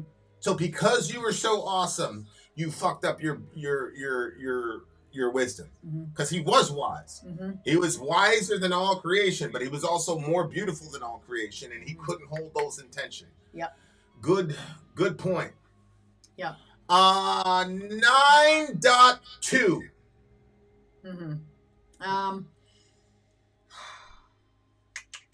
Brilliant song. It's I'm conflicted because I want to give it a 1 because I don't like that it's an ode to the devil. They 6. But he it's a 6 for me. All right. I'll give it a 6. We're not gonna give the ode to the devil. Yeah, and that'll be an average 6 between us. Yeah, I still gonna give it a 9.2 because one, it was groovy, and two, it was a I thought a very biblically accurate way of looking at the devil. Even though these guys obviously took the position of that's what they want, because they don't want the devil to be another god. So they don't want anybody pulling the strings. It's all about doing your thing and all that. So still gonna give it a 9.2. Shout out to 6 for me. Listen, 9.2, 9 minus 2 equals 7. 7 is the number of perfection, so That's God it. wins anyway. Yeah. Whatever. We have another. Well, we're not going to. We have another Entombed song. Get your headphones on. The name of this song is "Sinners Bleed." Hey, check your device. Maybe the battery's getting low. Who you talking Plug to it me? in. No, I just felt like I was supposed to say it, so it's probably somebody with a low device. Is Zeus a Nephilim? No. Zeus would be a Benai Elohim. Hercules would be a Nephilim. Right? Because it's the combination of divine beings copulating with human beings who then become gigantic and heroes, which fits perfectly with Herc. All right, guys. Yes, 7 is the number of perfection. No commercial break because we have another Entombed song. From one of my favorite Entombed albums, Clandestine, Sinners Bleed. Biggie came out with a song called Niggas Bleed. And that's one of the best songs of all time. It's a story song. It's pretty crazy. I love story songs. Yeah. That song... Is it sad? No. I mean... really? It just... I'm surprised. It lyrically sets Biggie apart from everybody. Like, lyrically, like, Eminem, nobody. It's over with. It's over with. My thing Biggie he was just crazy. I've seen a lot of, like, Biggie stuff from when you showed it to me, and I'd be like, wow. And then you'll be like, oh my word, here's another, like, double, triple, quadruple, whatever. But then I'm like, he was 24 when he died. I know. Like, that, to me, when I look at him, he doesn't look that young. But so that's even more shocking that he was that young and he was writing that good.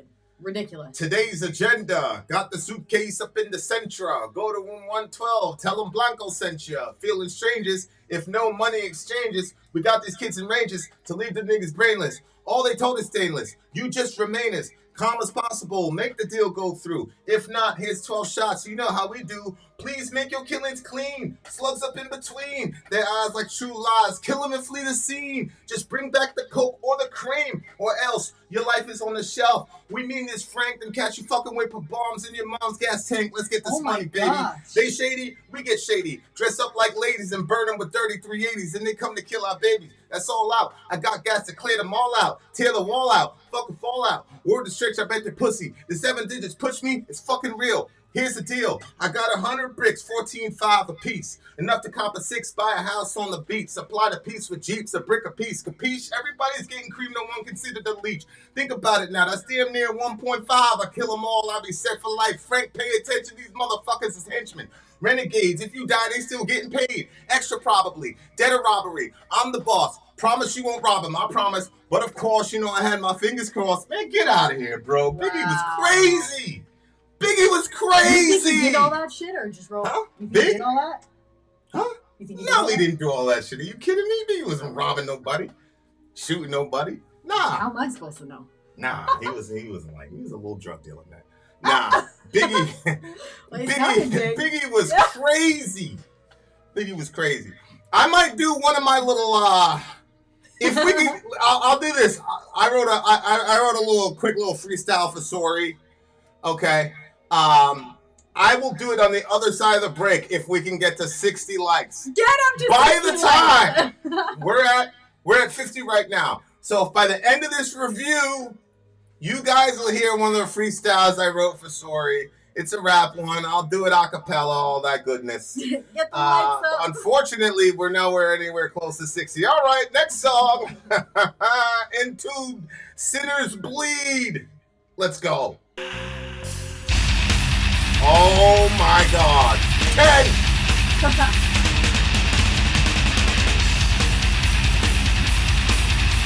Yes, Pinky.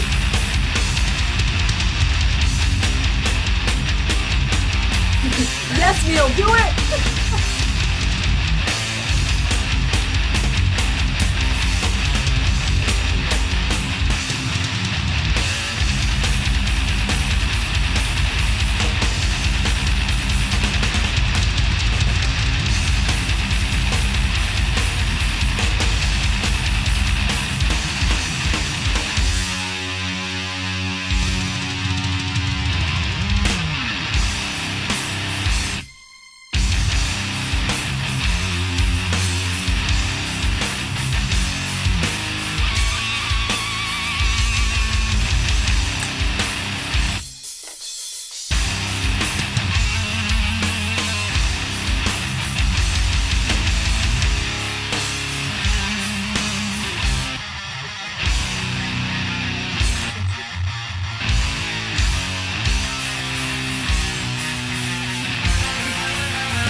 It's almost like Made Blood.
Tina Benina? Bye. Tina's like, now I realize why I hate Entombed. I don't know. I thought everybody else liked the song. Okay, Tina. Yeah. Okay. Okay, Tina. Is this somebody that's making themselves pay for their own sins? Or did I? What makes you say that? Well, it was. Well, first of all, my skin is dripping from blood, and then I was at the end. I'm gonna bleed like sinners bleed, obviously. But then I am scattered in my own blood. I am losing all my beliefs, but I was not going to just be dying. I'm bleeding, sinners bleed. So I just thought it was somebody kind of paralyzed by fear for something I could not believe. A paradise to some, but hell to suckers like me. So is this somebody that could not accept like religion, or did I? Well, What? Yeah, that's true. It's a relationship song. My isn't it? skin is dripping from blood. For that moment, I sighed in relief. So yeah, it looks like he's doing it to himself. Self-flagellation or something.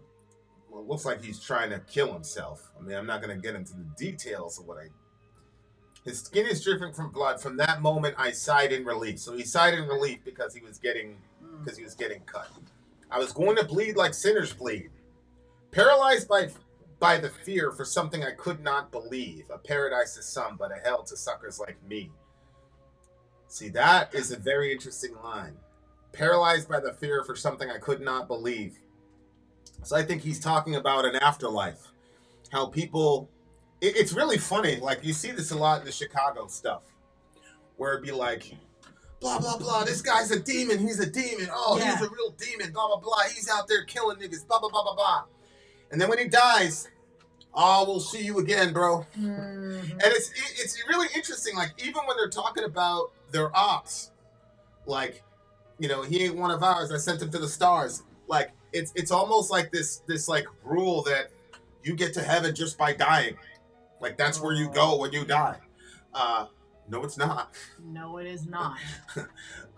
Do not be deceived. But notice he says, paralyzed by fear for something I could not believe, a paradise to some, but hell to suckers like me. Yeah.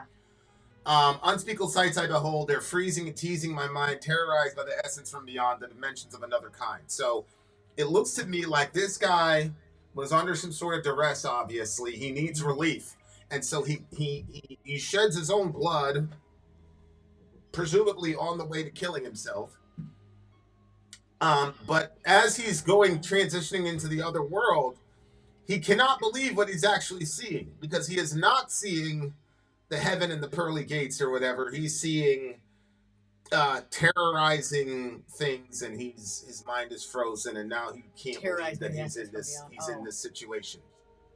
The dimensions of another kind. And again, I've been saying this. It's been incredible to watch secularists. Into fright. Huh? Descent into fright when I was slowly sent down to hell. Yeah, because remember we talked about that Afterlife movie. Definitely, you guys should see that. And that person that was being dragged down. They said, like, that's crazy. Yeah, he was being dragged down to hell, and one of the things that was in his mind was, why is this happening to me? I'm a good person. Yeah. And when he said that, he started falling even faster. That's what he said. Yeah. There's no such thing as a good person. Everything that we do that's good, it comes from God's grace that he's given us to be like him. Well, there's one good person, and that's we killed him. Yeah. Yeah. There you go. Paralyzed by the fear for something I could not believe. We need 60 likes or dislikes to hear the rap. Moving lights passes nihilism. Which nihilism. Like nihilism, yeah. In which I fell, descended to fright when I was slowly sent down to hell. Scarlet black all I see, the void caught up with my eyes, and the horrid weight, I think it's a horrid fate suffers me. Please let me free, I just want to die. Please set me free, I just want to die. Well, I thought you already did die up here. Yeah, See but you know how people think that there's going to be like peace or something or nothing after? And he's saying, well, hold on a minute, I wanted to die. Right? Is that what's happening? Say that again. You know when people want to die, and so that's why they take their own life, but then, like, surprise, there is something on the other side, and now it's worse than what you had before. Yeah. And so he's saying, well, hold on a minute, I just wanted to die. That's what I was going for. Are you guys hate rich people? No, I do not hate rich people. I can't hate rich people. I'm an American.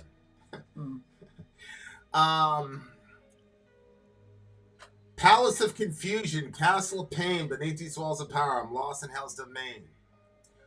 I'm scattered in my own blood, I'm losing all my beliefs, but I was not just going to be dying, I'm bleeding like sinners bleed. Look, man.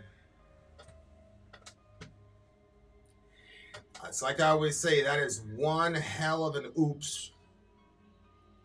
That's one hell of a, I mean, this is shit I used to think about, that I still think about a lot. And like, it's so much that I stopped. But like, I'd always think about waking up in a, I had somebody tell me an experience.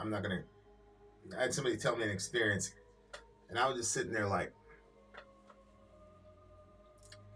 I'm not gonna get into details, but basically, long story short, is he woke up in this place that was physically black. I don't know how else to say that, like that way, the way that he described it. And he talked about this deep feeling of confusion. Oh no. And terror, and his self-talk was the only thing he could hear. Which he said, like, all the volume was gone, all the air was sucked out of the room. He was just in this physical blackness, and he was not bodied, but he said there's a whole new panoply of sensations. And he talked about just being so confused, but there was like this consciousness on top of his consciousness that was saying, you know what this is. Yeah. Oh shit. Man. Okay. Like, okay.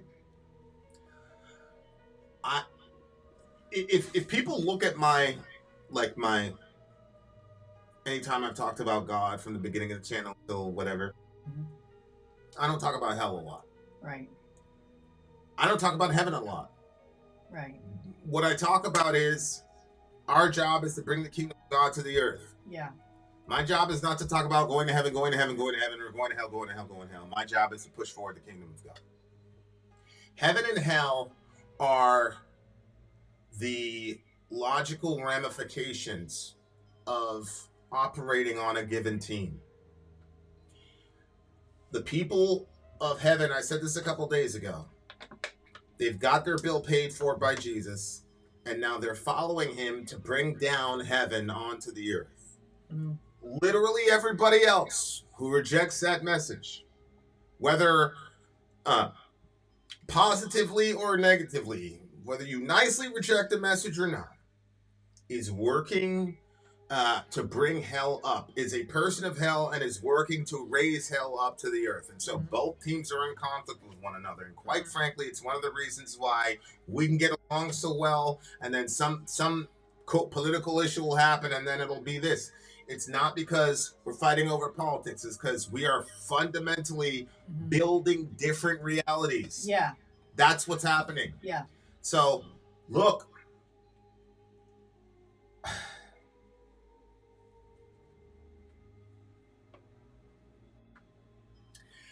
If we have places like prisons where, you know, there's a lot of theories on what the purpose of a prison is. One, I mean, the basic premise would be rehabilitation. Okay. Okay? That's why you call it a penitentiary, because you're penitent. You're doing your penance. And once you do your penance, you've repented. Now you can go back into society. So that's why they called it the penitentiary. Because that was going with that philosophy of societal punishment, where the goal of the punishment is to rehabilitate the person. The other theory of punishment, which is more of a right-wing theory, is punitive. We're not there to rehabilitate you. You did something wrong, so we're going to make you pay. That's it. Okay? So those are the two major views of prison. But there's another view, and I think based on the pandemic, it's important to talk about, which is quarantine. It may not be that God is sending you to a place to rehabilitate you because you have made your decision. And it may not be that God is saying, well, fuck you, you made your decision, so now I'm going to put you in this place, you're going to suffer, I'm going to set you on fire forever. Punitive. It may be that God says, hey man, I love you. Hey girl, I love you. I've been pursuing you your entire time on this platform, and every single time I try to pursue you, you told me that you're on that team. So here's what we'll do. I cannot let you and your crazy, destructive, hellish ideas around people who are trying to bring heaven to earth. So here's what we'll do. I'll carve off a little space in the universe, and you and all the rest of your 5 God-hating friends, because I don't believe the majority of us are going there. You and your friends, you guys have this part in the universe. You'll never be able to contaminate anybody else in the universe. You guys go ahead. And you could just imagine if you had, Arkham Asylum over there in Gotham City, where you have Scarecrow and the Joker. You have a collection, an insane asylum of the worst people possible. What kind of culture would they build? What kind of music would they make? What kind of movies would they make? What kind of government would they have? Have at it for all eternity. That's hell. And that's where no, thank you. Some folks are going to spend forever. Who are hearing me right now, you're going to remember this conversation. Yep. So I don't talk about hell a lot. I don't like talking about hell. I don't believe that it's my primary mission to talk about hell. Hell is a negation. I would rather talk about what's positive, what's actually we're trying to manifest in the world. But this shit is real. Yeah. That's real. Wow. Feel how you want to feel about it. But our ancestors from the earliest moments of recorded history have been talking about this shit. So I know we're all modern. We have internets. We have phones. So we're too smart to believe in shit like that. Shout out to Entombed for speaking the real. This song's another 9.2 for me. I'm going to give this one a 9.4. I definitely think the topic is important, obviously. And I think it is strange when you think about, time and how, we live in a place where time exists, but obviously when you go to the eternal state, time is no longer a thing. There's other things. And just the idea that we're all here right now and that, this stream itself is going to get X amount of views. There are X amount of people in the stream right now. And you have the people that are going to see the individual videos when they're broken up. And the message is going out to everybody. And everybody is required, again, you're your own puppeteer. So you have to decide what you're going to do with the information you've been given. And you can't rely on anybody else or point to anybody else, because at the end of it all, when you're standing in that void, it's only you. And it's only you and every choice and decision that you made your entire life. And you're going to stand before the creator of the universe, and you're going to give an account for everything. And so I just think that songs like this are important because they do make us think. And they give us a chance, I guess, a chance to break out of the thought patterns that we have. Because we get I was looking through, this is a couple months ago, I was looking through some old text messages, and I was just seeing repeated patterns over and over and over. And I didn't realize how many times that was repeated. Until I was seeing it in a quick timeline.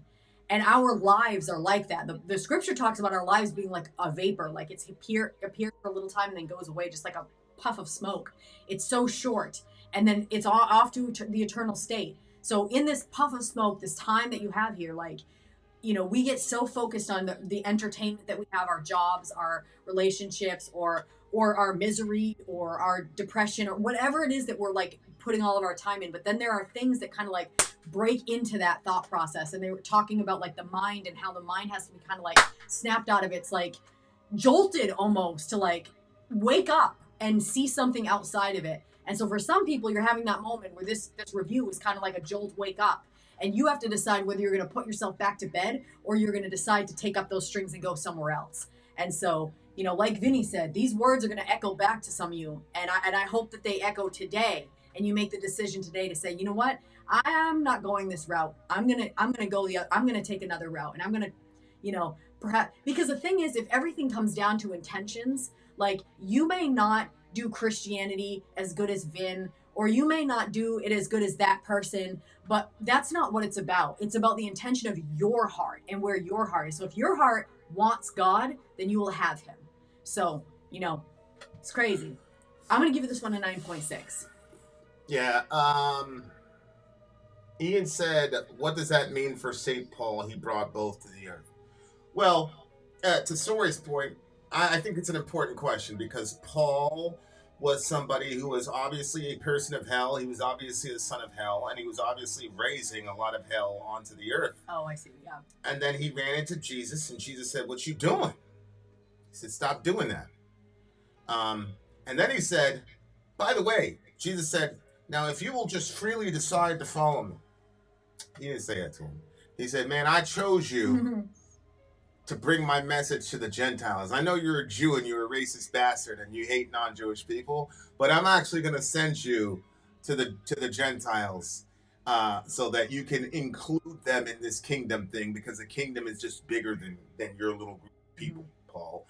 I think that's important because it gives all of us the ability. You could be a hell raiser, literally, for 10, 15, 20, 30, 40, 50, 60 years. All you need is one encounter with that dude. One. And your entire trajectory changes like that. And the trajectories of all the people you will influence. Yep. That one dude on the road to Damascus has affected literally billions of people for thousands of years. Yep. Like, come on, y'all. So, yes, if you've been a hell raiser and you see the remnants of the hell that you brought up to the earth, the solution is not to bleed like sinners bleed. The solution is to realize that Jesus already bled a sinner's bloody death for you. He already bled to death for you, so you don't need to make up any of the hell that you brought to the earth. All you do is take your bill and you put it on the cross, and then you follow that resurrected Jesus and help us bring about a new humanity. That's it. That's it. That's all. That's what I got for you. And it's a 9.2. Maybe this is a little bit too like mystical. I don't know. But when Cain killed Abel, it says that his blood cried out to God from the ground. And if you've lived your life apart from Christ and apart from his ways, and your body is the temple of God, then when you cut your own self and your blood is hitting the ground, your blood itself is crying out to God for the injustice that you have done with what he has given you. Whoa. So, you know, your blood will never satisfy that. It's only gonna make you more guilty. It just increases your guilt. Yeah. That's the thing. Like, Christianity is about, like, just offload all your guilt onto this guy.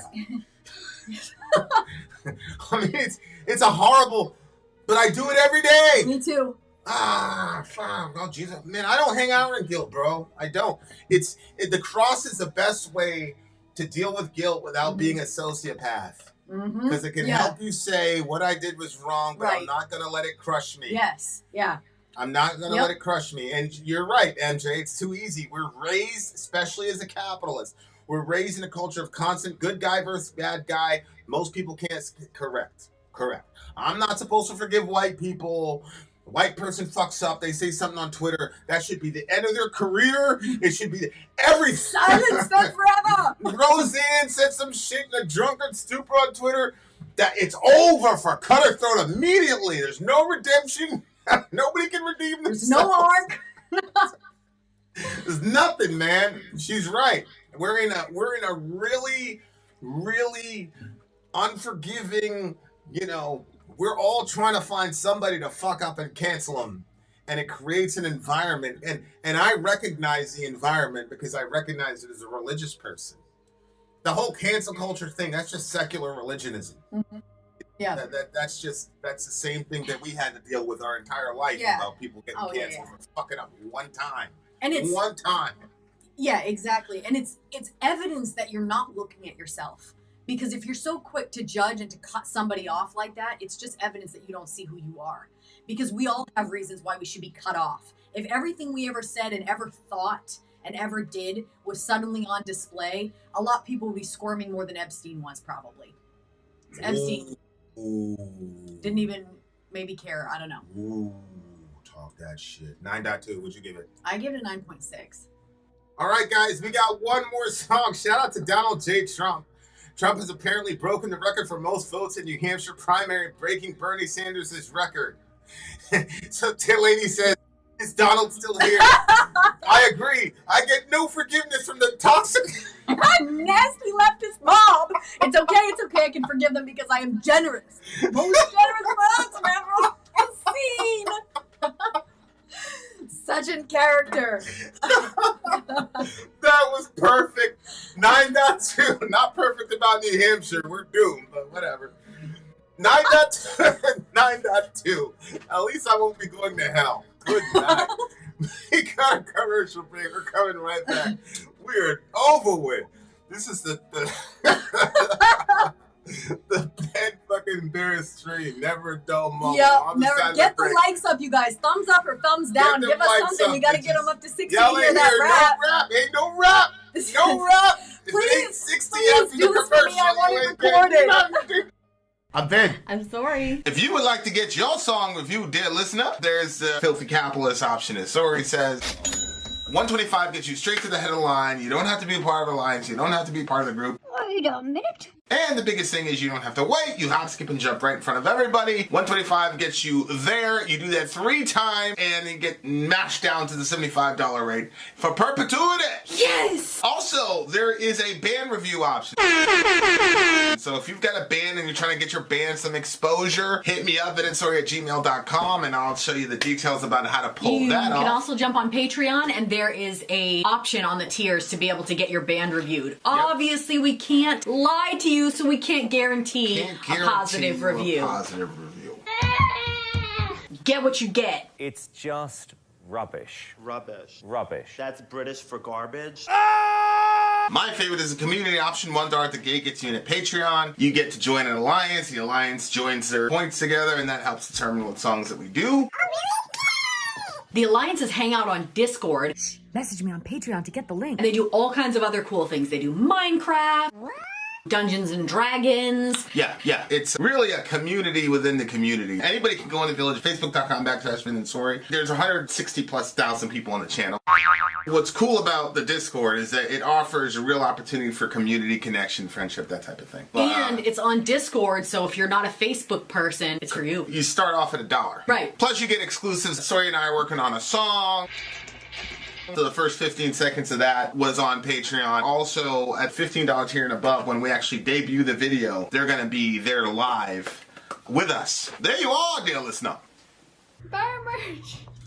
Buy our merch indeed, a child shall lead them. So buy our merch. Yes, what was the listener, name of the yes, last song? yes, We dear did Sinner's listener. Bleed. Now we're doing this one. Derelict of Spirit is the name of the song. From so the then we band don't have this one. Immolation. Oh, it's not there? No, we don't have that one. Oh, shoot. Give us a second, dear Okay. listener. Yeah. So we.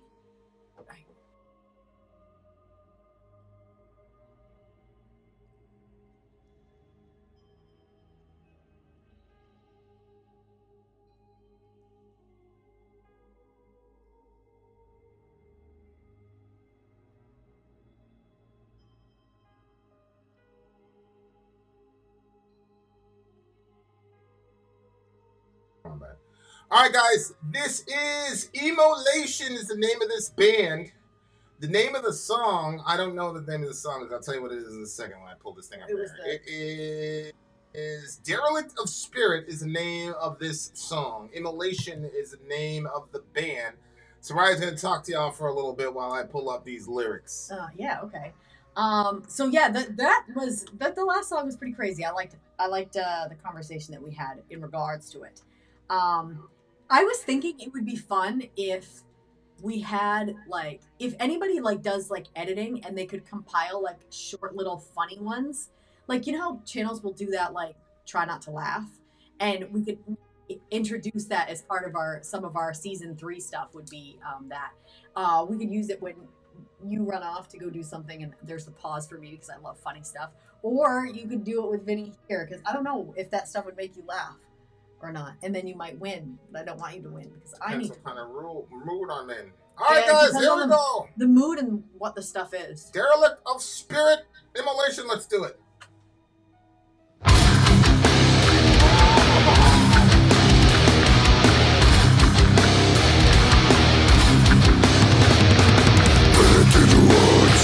Self-righteous words, feeling remorse, yet persistent.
And you were right. There are no clean vocals at all tonight. All right. We got another banger to break down. Well, it's very interesting because right before this song started, Steve said this. Some people use that idea, since then, look at the cross for forgiveness. Some people use that idea, let's sin, then look at the cross for forgiveness, etc., etc. Meaning, oh, Jesus died on the cross and took care of all my sins, so I'm just going to sin as much as I want and then put it on Jesus and keep it moving. Because isn't that what Vince said in the video? No, that's not what I said in the video. But I didn't really get a chance to address that issue because this is not church. This is a reaction channel. But he put up the very next song, and the very next song deals with it. So what can I do?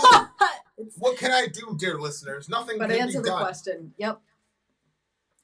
So let's start. Penitent ones, we talked about this, the penitentiary, where people are penitent, right? Yep. Penitent ones, self-righteous ones, feigning remorse yet persistent in sin. I think that's what he's talking about. This is one of the most fascinating songs I've ever seen in my entire life. I've got this friend. She's a Satanist atheist. She claims, to be honest with you, I think you're full of shit. I think you're secretly. We'll talk later, but she.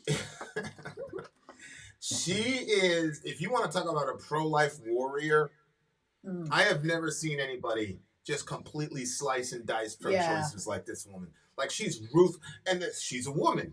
Now, she can tell her own story. Long story short, she got lied into an abortion, blah, blah, blah, blah, and like, hell hath no wrath, like a woman who figured out what the fuck happened to her. But this girl is like, she shot a video like a year or two ago, and it crossed over into the other world.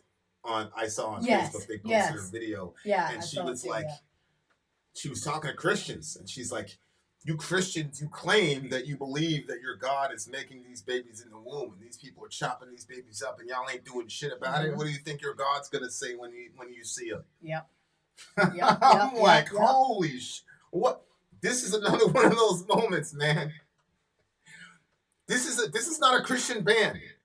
They're not Christians. This is not a Christian band. This is a regular whatever. And look what they're saying: penitence ones, self-righteous ones, feigning remorse, and yet you're persistent in sin. Subhanallah. Yep. Obstinate ones, faithful to none, displaying devotion yet abandoning your God. So here, see intention again.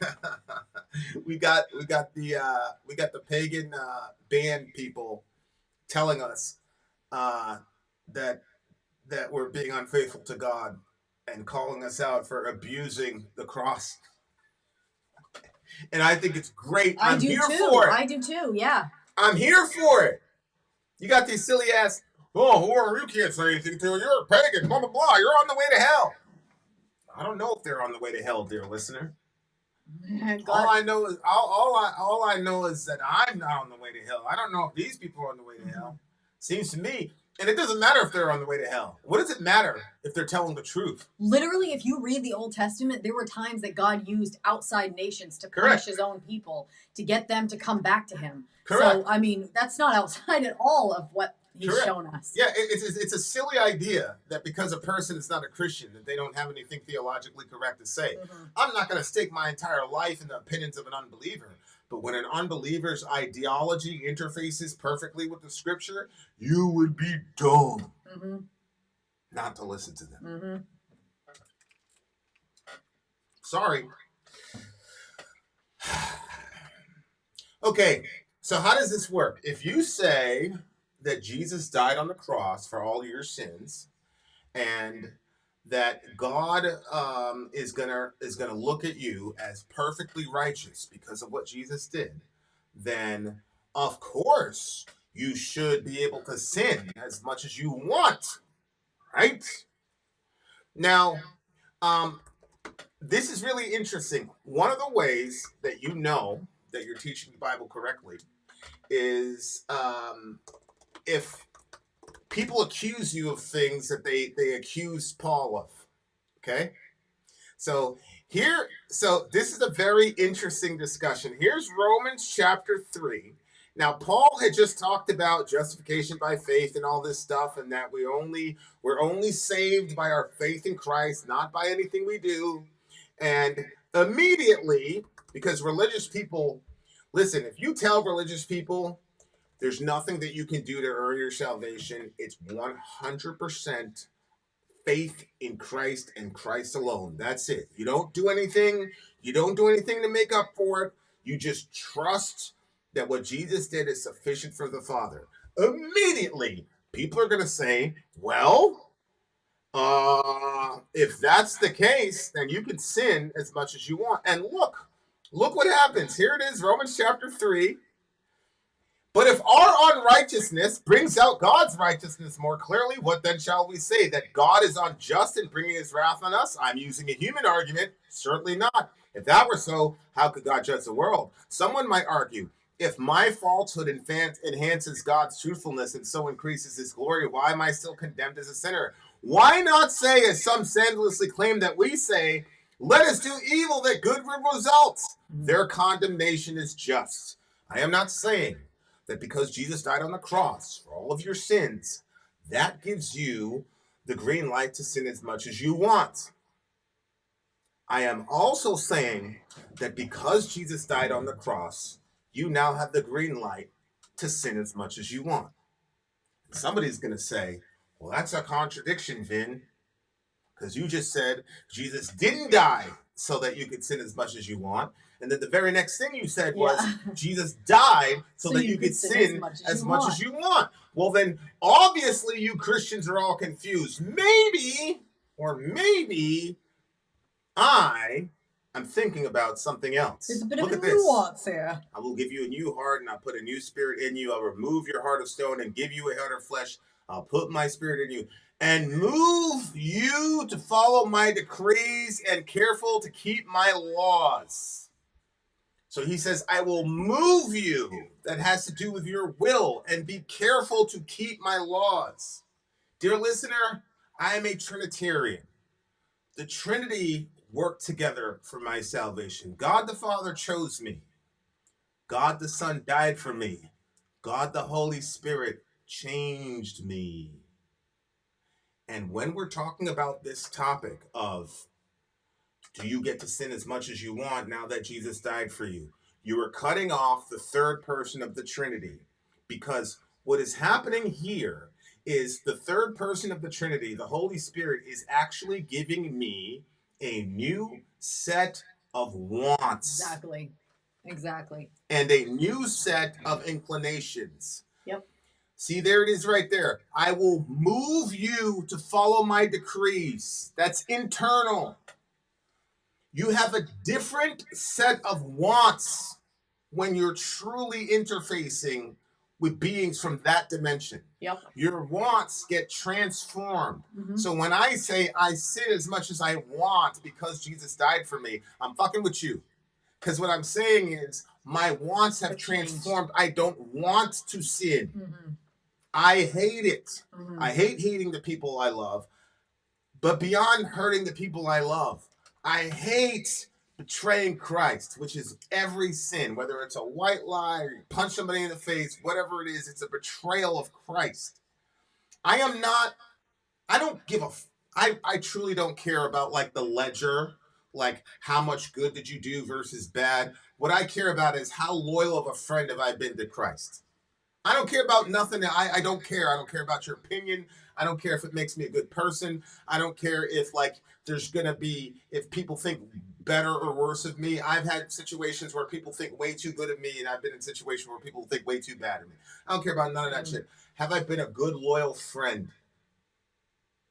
That's all I care about. That's it. You know, there's a scene in, what is it? It's a World War II movie. Tom Hanks. It's a crazy movie. Can't believe I need to take more nootropics. Yeah, we need that. Saving Private Ryan. There it is. Saving Private Ryan. And in Saving Private Ryan, you had these three brothers, and they were in the you know, they were in the Great War together, and two of the brothers died, and so the president was like, well, we can't have this woman lose all her kids. So there's an entire military detachment that's deployed to go save this guy. And I'm sorry to give you guys spoilers, but long story short, everybody died trying to get this guy home. So the entire team died trying to get this guy home. And so as Tom Hanks is talking to Private Ryan at the end of the movement, as he's dying, he's bleeding out, he looks up to him and he says, earn this. And then it fast forwards like 50 years, he's at like Arlington National Cemetery, and he looks at his wife, and he's a grandfather now, he's old, and he looks at her and he says, am I a good man? And then she says yes, and then the movie's over, and the idea is he earned it. You know, these guys all died for him, and so he had to live a life to where he could say, I earned all those people dying for me. Oh, okay? Okay, that's close, and it's also completely miles away. Jesus doesn't look at me and say, earn this. Look what I did for you on the cross. Earn this. I can't. Right. All he says is, hey, man, can you love the person next to you a little bit better today? That's the only thing I care about. I don't care if I hurt your feelings, I care if I hurt your feelings. But I'm saying your perspective of me, I don't care. Have I been loyal to this guy? And a crucified Jesus. That's why I think about the crucifixion every day. It probably hasn't been an hour I don't think about it. If that guy tells me to overlook some sarcastic thing that somebody says, if he tells me something, I'm not going to say I'm going to do it because I'm not a perfect Christian, but it will stop me in my tracks. There's nobody can stop me in my tracks like Jesus. There's nobody. So if you've really interfaced with this person and this Holy Spirit, this will be your reality. That will be the shit that you'll get more angry at yourself for betraying Christ than you are for whatever anybody else says. And so this is very important. You do have self-righteous Christians that have not had this happen with them, but they're claiming that they're on the team. No, you're not. And I'm not saying it to condemn you. I'm saying if you have not experienced a change in your desires, if you have not experienced a change in the engine, what motivates you, then you're not a Christian. You can say it. I'm just going by the book, though. This is what the book says happens to a person. That's why Jesus says, unless you're born again, you can't see the kingdom. Why? Because you were born with a bad heart, bro. Sis, you were born with a heart of stone. And you need a heart of flesh that can feel appropriately. Because all of my emotions are geared towards me. So nobody who has had this happen to them can live the way that this guy is talking about. Right. Okay? Nobody who's had... Now listen, I've been around a lot of new Christians. So have you. Okay?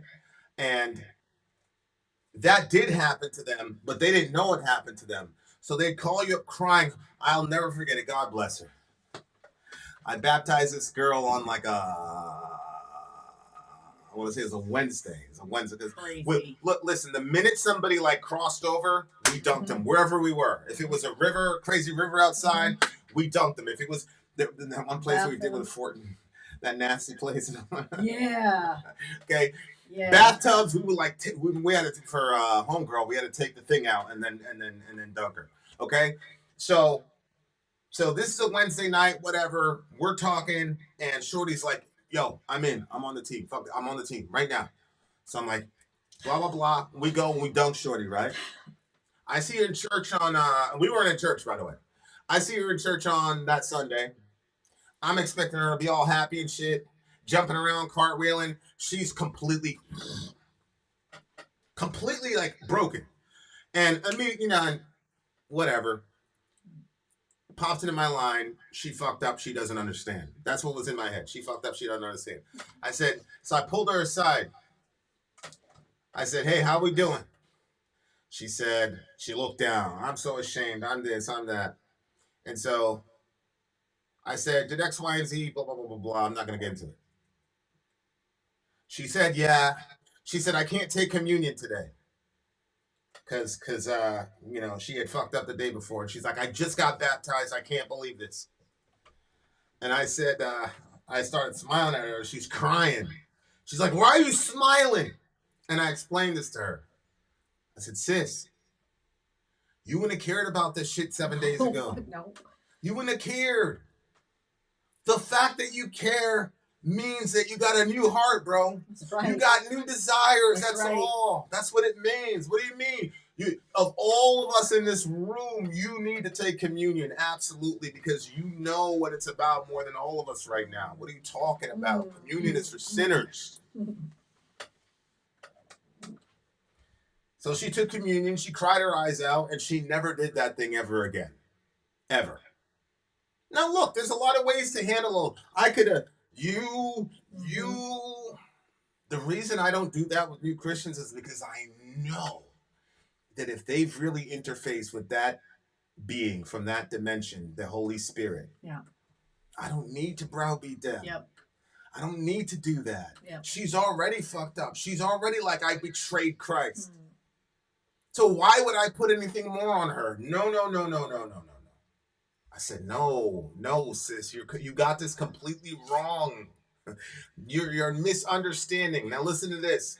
This is the one I brought up yesterday, but I thought I will put the fear of me in their hearts. Remember I told you guys, there is a satanic way to do something and a godly way to do something. There is satanic fear, okay, that paralyzes you. But there is a godly fear that animates you, that makes you alive, actually. It's the kind of fear that you have when you're on a roller coaster. You pay a lot of money to be terrified because all of us know that there's good fear.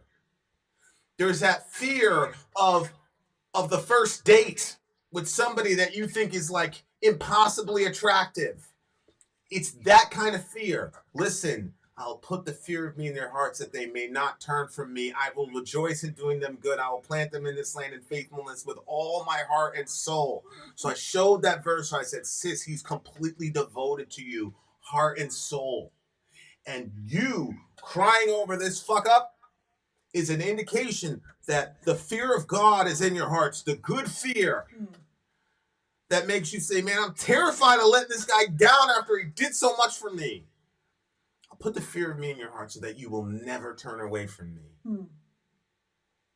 That is the work of the Holy Spirit, the third person of the Trinity. God the Father chose me. God the Son died for me. But God the Holy Spirit changed me. And he works with me. And he's patient. And he comes beside you and he reminds you over and over again. Yep. That's what I mean when I say I'm putting all that on Jesus and I'm moving forward. Because it serves Jesus no purpose for me to beat the hell out of myself or to beat the hell out of that girl for the little fuck up that she had. Hello, Christ is saying, I already took the beating. Don't you dare have me send you a bunch of new Christians and you start beating these new people. Don't you dare. You better take care of the people. You better represent me accurately. You better show that girl that I'm proud of her. I'm proud. You better pick that girl's head up. You better not discourage her. So listen, the song is important. The song is important. I'm just blown away that this guy obviously has some sort of Christian background. But unbelievable. Yeah, Jesus himself said it plainly. Unless you receive it, the kingdom is an old child. You're not going to enter therein. You know how kids are. You know, they'll go around, they'll do whatever, and then they fuck up. They get in trouble, they cry, and then they just keep it moving like nothing happened. Exactly. Exactly. So yes, I feel terrible about all the sins that I've done. I absolutely do. And I feel terrible about people who are hurt. I absolutely do. But the main person that, I don't know what my mind, whatever, but there's a lot of times when all he does is look at me, bro. And I'm like, fuck. That's why I don't care about things like words like fuck or shit or whatever. Like, dude, it's about your heart. Yeah. It's about your heart. What's inside of you? I've seen a lot of Christians who never said a bad word in their life, but just like this song says, all these people have gotten from this is hate, hate, hate. But you didn't swear. You didn't swear when you said all that shit to the gay people, so you're okay.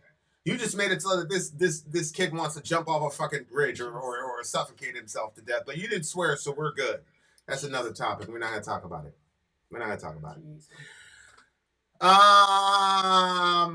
Yeah, I'm very, very, very, very interested in this band and this song. You're only saved by faith alone, but that authentic faith is never alone. Authentic faith is not always followed up by works. It's followed up by love. It's followed up by love. And your love is going to be manifested in what you do in the world. Yeah. None of this bullshit where you say, oh, I'm here spiritually and I'm over here physically. Nah. If people can't if people can't look at you and say that dude loves people, at some level we got a problem. Now I got people in this community that God has purposely put in my life to smooth. So these people are sandpaper that smoothes out some raw edges in my person. That's a fact. And I'm gonna be honest with you people. I don't like those people. I wouldn't be around them and I would not tolerate them for 2 seconds. But because of him, he loves those people deeply. And I love him. So that's the reason. And that's it. Your face. No, that's really, really it. It's him. So, and I know that I'm that person for a lot of people.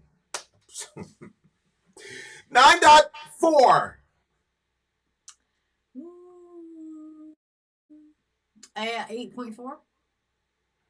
Would you get it? 8.4? All right. We got another song on the way, dear listener. No, it's not. It's not Ian. Ian's got my number. I was talking to him last night at like 2 or 3 in the morning. It's definitely not Ian. It's definitely not Dan. Don't ask me any more questions. I got a commercial. I got a commercial break. We'll be coming right back. That's really good to hear about your dad, Jason. And thank you for that assist with the with what you did. We got a commercial break. We're gonna be right back, and then we're out of here, you beautiful people. Shout out to the big homie Dan. Right back. We in this bitch.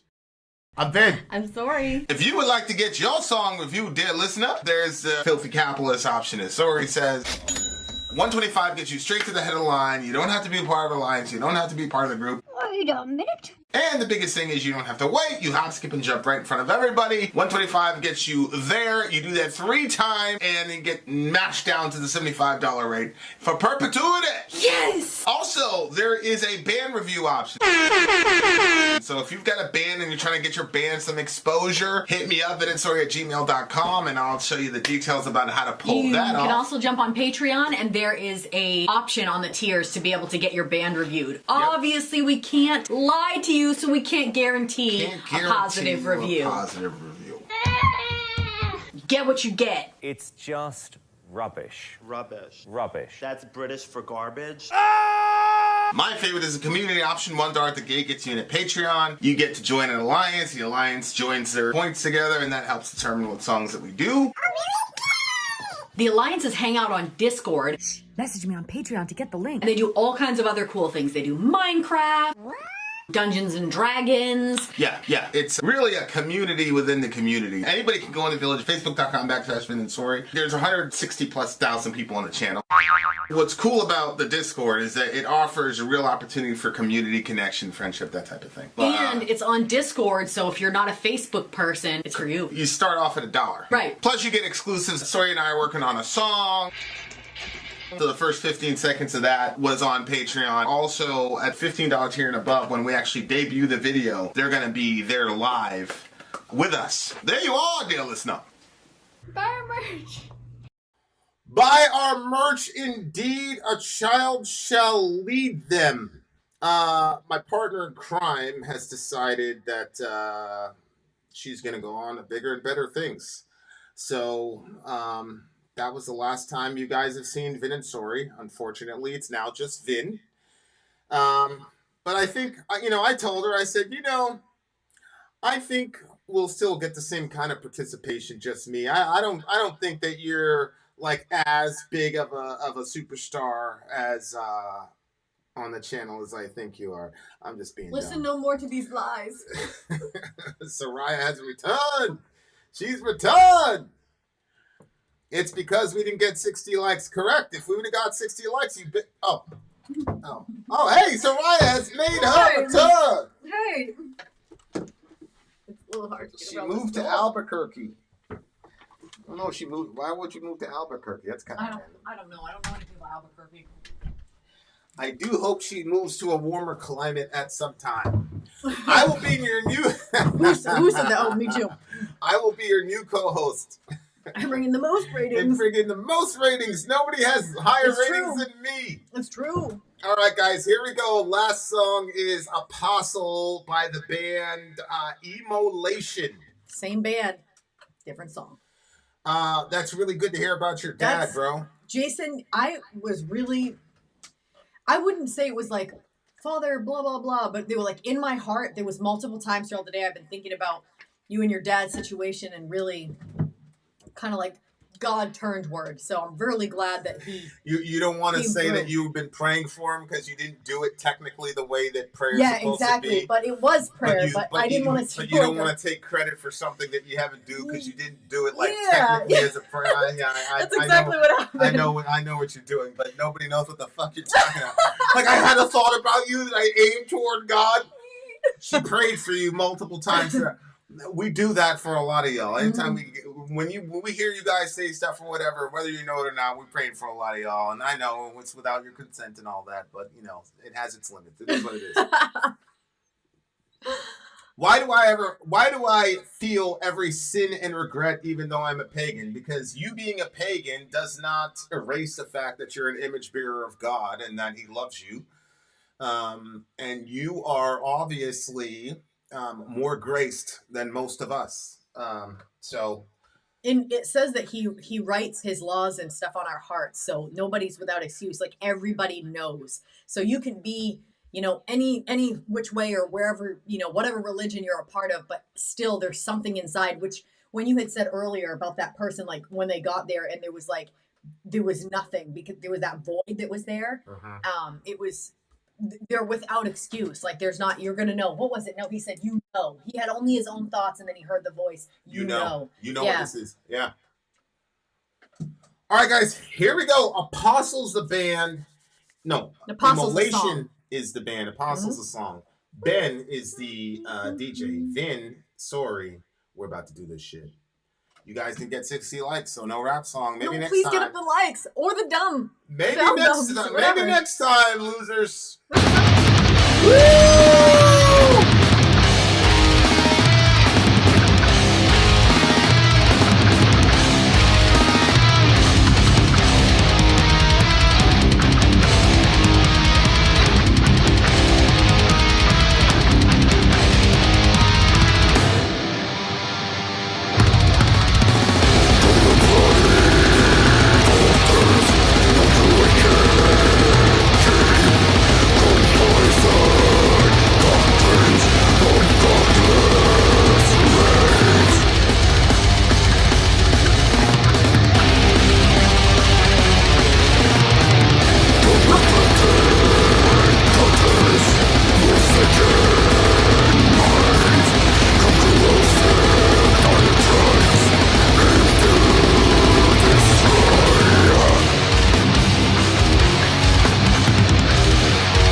Wow. That boy Ben was not lying, bro. Metal Night. Metalheads night from start to finish. The name of the song was Apostle. Then the band was Immolation. Yeah. Immolation. From the bloodied altars of the wicked king come poisoned doctrines of godless rage. So this was written in 2021 for an album that was released in 2022. Okay. So that's the social context. Okay. Okay. I don't know if that has anything to do. Wait, you said what? Because I got distracted by Middle saying that we have enough likes, so we're gonna get your rap on recording. So, From the bloody altars of the wicked king come poisonous doctrines of godless rage. I don't know who he's talking about. From the field gutters of sickened minds comes corrosive diatribes aimed to destroy. Lead them to madness. Let me haunt you with these words, this chorus of evil, resounding, dark, triumphant. Worship and trust. Devote yourselves to us. Murderous lust. Follow through. You must. In flashing scenes of horror come pestilential storms, piercing placid dreams awoken by our thunder. Explosive bursts of death bring coffins to the earth, and chaotic waves of heat. The skies rain down our venom. Sacrifice, the hounds will bleed, crippling fear. Bait them with terror, growth beneath our roots so far reach. Programmed to destroy our perfect soldier. Forever the monster, our secrets held deep. After the purge, their silence will keep, etc., etc. Ooh, that's deep. what do you think? It sounds to me like the religions, particularly evangelical Christian religions' contribution to the military-industrial complex. Oh, shoot. Particularly really? the GWOT, the Global War on Terror. Yep. The Global War on Terror, oddly enough, was really a secular land grab and a map reorientation that used religion, particularly Islam, as the excuse in order for that to happen. So the Global War on Terror... Fear of Islam. Well, they used our fear and ignorance of Islam. Because it says right there, terror as the bait. Yep. So he literally said that. So now, the Muslim world did not declare war on America. I know the Muslim world was and still is, in fact, terrified of America. There is a reason. Now, Islamically speaking, what's going on in Gaza right now, all able-bodied, military-aged men, it's called Fard al-Ain. It means it is obligatory that they should be over there right now doing jihad. Okay? They're not. Why? Because the vast majority of people in the Muslim world they're not personally disposed towards war. Yeah, like they want to most live. They human want to beings live. are not. They want to live. Correct. Sadak. So the Muslims collectively were not fans of Al-Qaeda. They were not fans of ISIS, and that's the reason why when we declared war on them, we chased them all over the Middle East, and we didn't get a lot of resistance. You know, there's all this stuff about, O'Neill and those Devgru dudes. They're like, we passed into Pakistani airspace, and we thought we were going to get shot. Stop it. They didn't think that. You didn't think that at all. The Pakistanis didn't want no smoke with us. It's the same thing I told y'all about the Iranians when we killed Soleimani. Everybody's like, oh my God, Vin, it's going to be World War III. Some of y'all are still in the chat right now. Go to Middle America, you'll see. They don't want that kind of energy with us, bro. Everybody knows it's America, but we used Islam as a religion because they knew that we were completely ignorant of Islam and all the rest of it. And they did it perfectly, and they accomplished their mission, man. They got all in poppy field. I mean, they killed Bin Laden in Pakistan, not Afghanistan. Okay, that happened in 2012, but we were still there until 2023. Mm-hmm. Somebody's going to explain that to us at some point. Mm-hmm.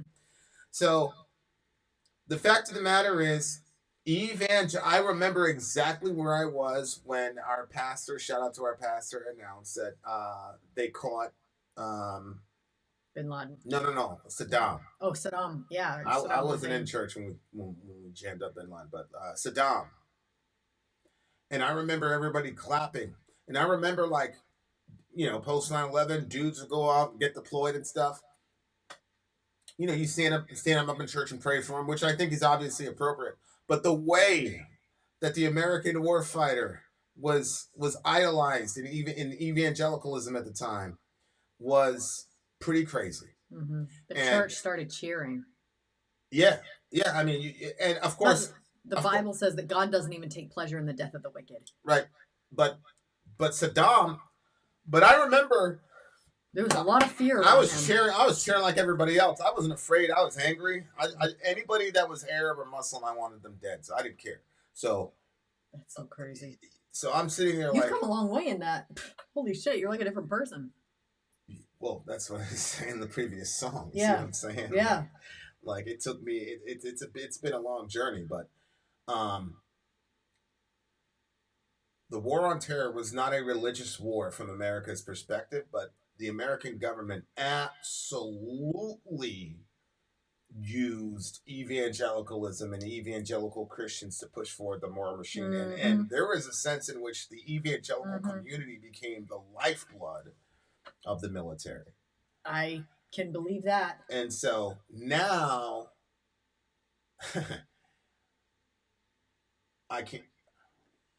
now these guys are talking because now we're in a situation where for the first time ever, after you get to hear people who were fighting for an empire talk about what that was like. I don't think people understand how significant that is. Like, imagine being able to talk to a Roman centurion after a battle with the Gauls and see what he had to say and what their mindset was and who they thought the good guys were and who they thought the bad guys were. It's so interesting. And so now you're seeing guys start to say, were we the bad guys? And these are guys who are not for other people, but in certain subcultures were like God level legendary. Mm-hmm. Like, there are some people who, like, being in the same room. You saw me when I was with Head from Korn, like the first time we met. Mm-hmm. There are some dudes that are like at that level. Like, you're in the same room with them and you're like, you don't know what to do with yourself. So to see people like that say, were we the bad guys? Blah, blah, blah. It's like, it's earth-shattering. Wow. Yeah, like, I bet. It really fucks with you because these were the people that you were told to look to for inspiration and hey, you got to make your mark and blah, blah, blah, blah. And now you're hearing this guy saying this shit. It's like, yeah. Oh my gosh. So, but yeah, like if you, there's no way to separate. There's no way to separate evangelical, and that's the same thing that's going on right now with the Gaza stuff. The same thing. This would not be happening to the level it's happening without evangelical Christian support. 100%. Ian was hitting me up about dispensationalism. Dispensationalism is an ideology. This whole Israel-centric ideology is an extremely new idea, and it's extremely parochial. It's a very specific region in the world in a very specific time period where that ideology came out. It is not a Christian ideology, and our earliest fathers would have probably called it a heresy and called an ecumenical council and stamped it out. Honestly, probably. That's how corrupt dispensationalism is as a doctrine. I'm not going to get into it here, but yeah, man, we definitely played that role, man, and I don't think there are roles that Christians played, and we were just bad guys and we were just selfish. This one, I felt that the government did a really good job of psychologically duping, because let's just be real. Yep. There isn't a very high primer on political literacy in the right-wing evangelical space. Mm. And people because they already know everything. It's not even that. Like, what do you think it's I mean, I heard Jeff Novelet say from the pulpit. He's like, I was watching Fox News, and then he goes, that's the only place that's going to tell you the truth, right? This guy's got like 10,000 people in his congregation. He's like, those are the only people that tell the truth, right? Now, again, however you feel about Fox News, just as a principle, getting your information from a singular source, at minimum, you don't even have to be, it just automatically should send up your but people, this is where religion really gets nefarious, because religion and religious authority, a lot of times people are taught to circumvent their rational mind in order to, you see what I'm saying? Oh, yeah. And that's one of the reasons why there's such a primer on our side for like being as close as we possibly can to science, like what we've got and all the rest of it. And that's one of the reasons I can't get any of my atheist friends to debate me anymore. Because the science really isn't helping them at this point in time. Oh, no. Shout out to all my atheist friends. That's been their canon for so long. Yeah, those guys are dodging debates like you wouldn't believe right now. Atheists are scrambling. I bet they are. They're scared to death. Don't be, it's just science, atheists. We good. But like, there is a primer, especially, and I hate saying this way. I hate saying it this way, but you can count on right-wing Christians past a certain age to just slavishly follow whatever they see from that direction. And I'm not saying that left-wingers aren't that way either. I'm just saying that left-wingers will never say MSNBC is the only channel that tells the truth. They will not say that. Their blind spots are in different areas, but you cannot discount the central role that right-wing evangelicalism played in the, quote, war on terror, which resulted in the deaths and misery of countless millions of people. All we talk about is the death, but we don't talk about, okay, so those 1.5 million innocent people we killed, what about their parents? Family. What about their moms? What about their dads? What about the children that they would have had that they didn't have? Jesus. Like, we have no idea what we've done. You see what I'm saying? You're right. All you can talk about is killing as a metric, but there is no real and like the negative way to impact, measure what we've actually done to people. The negative impact that brings into the zeitgeist, or and the way that, how much work, because like in yourself, like when you get dark, how difficult it is to turn away from that. And so like, here's these people, you've like killed all kinds of people, and they're all in the same area, and it's like, who's going to be the one to help them get out of that when it's a big giant mess that we've made. Because you're right, it's more than the deaths. It's all of the pain that the deaths also create, because the people that are dead are already gone. Jeez.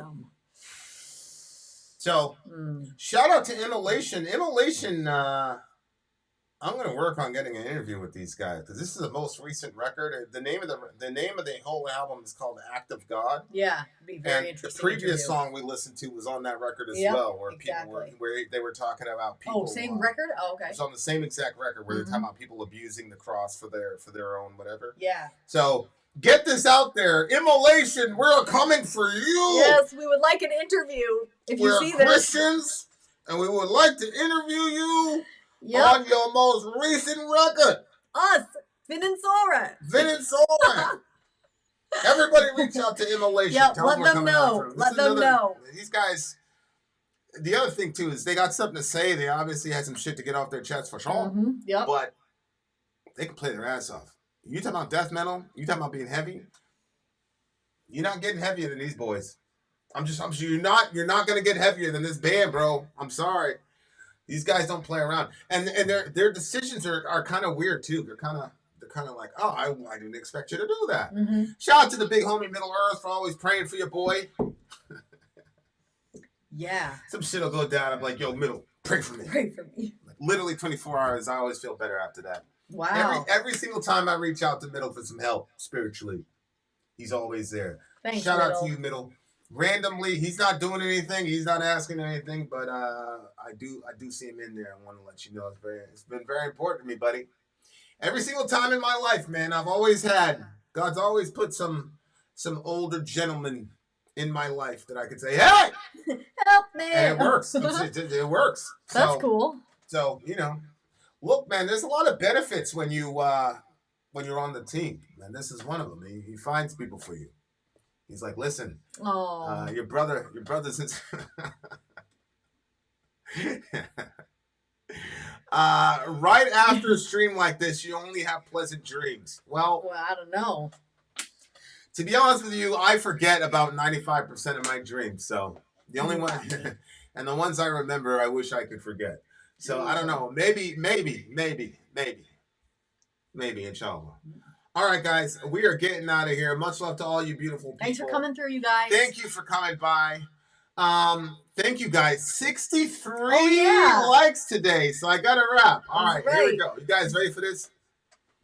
All right, here we go. We're going to wrap. I'm going to do this. We didn't rate the song? I'm going to do this without it. Oh, we didn't rate it? I said it was a 9.5. What'd you give it? An 8.9.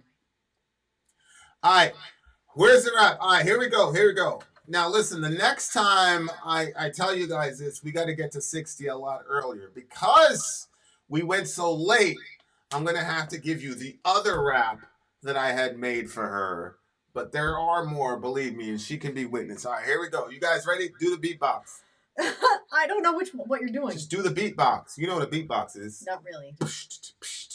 You know, you're making up a beat. All right. I'm not good at this. Go.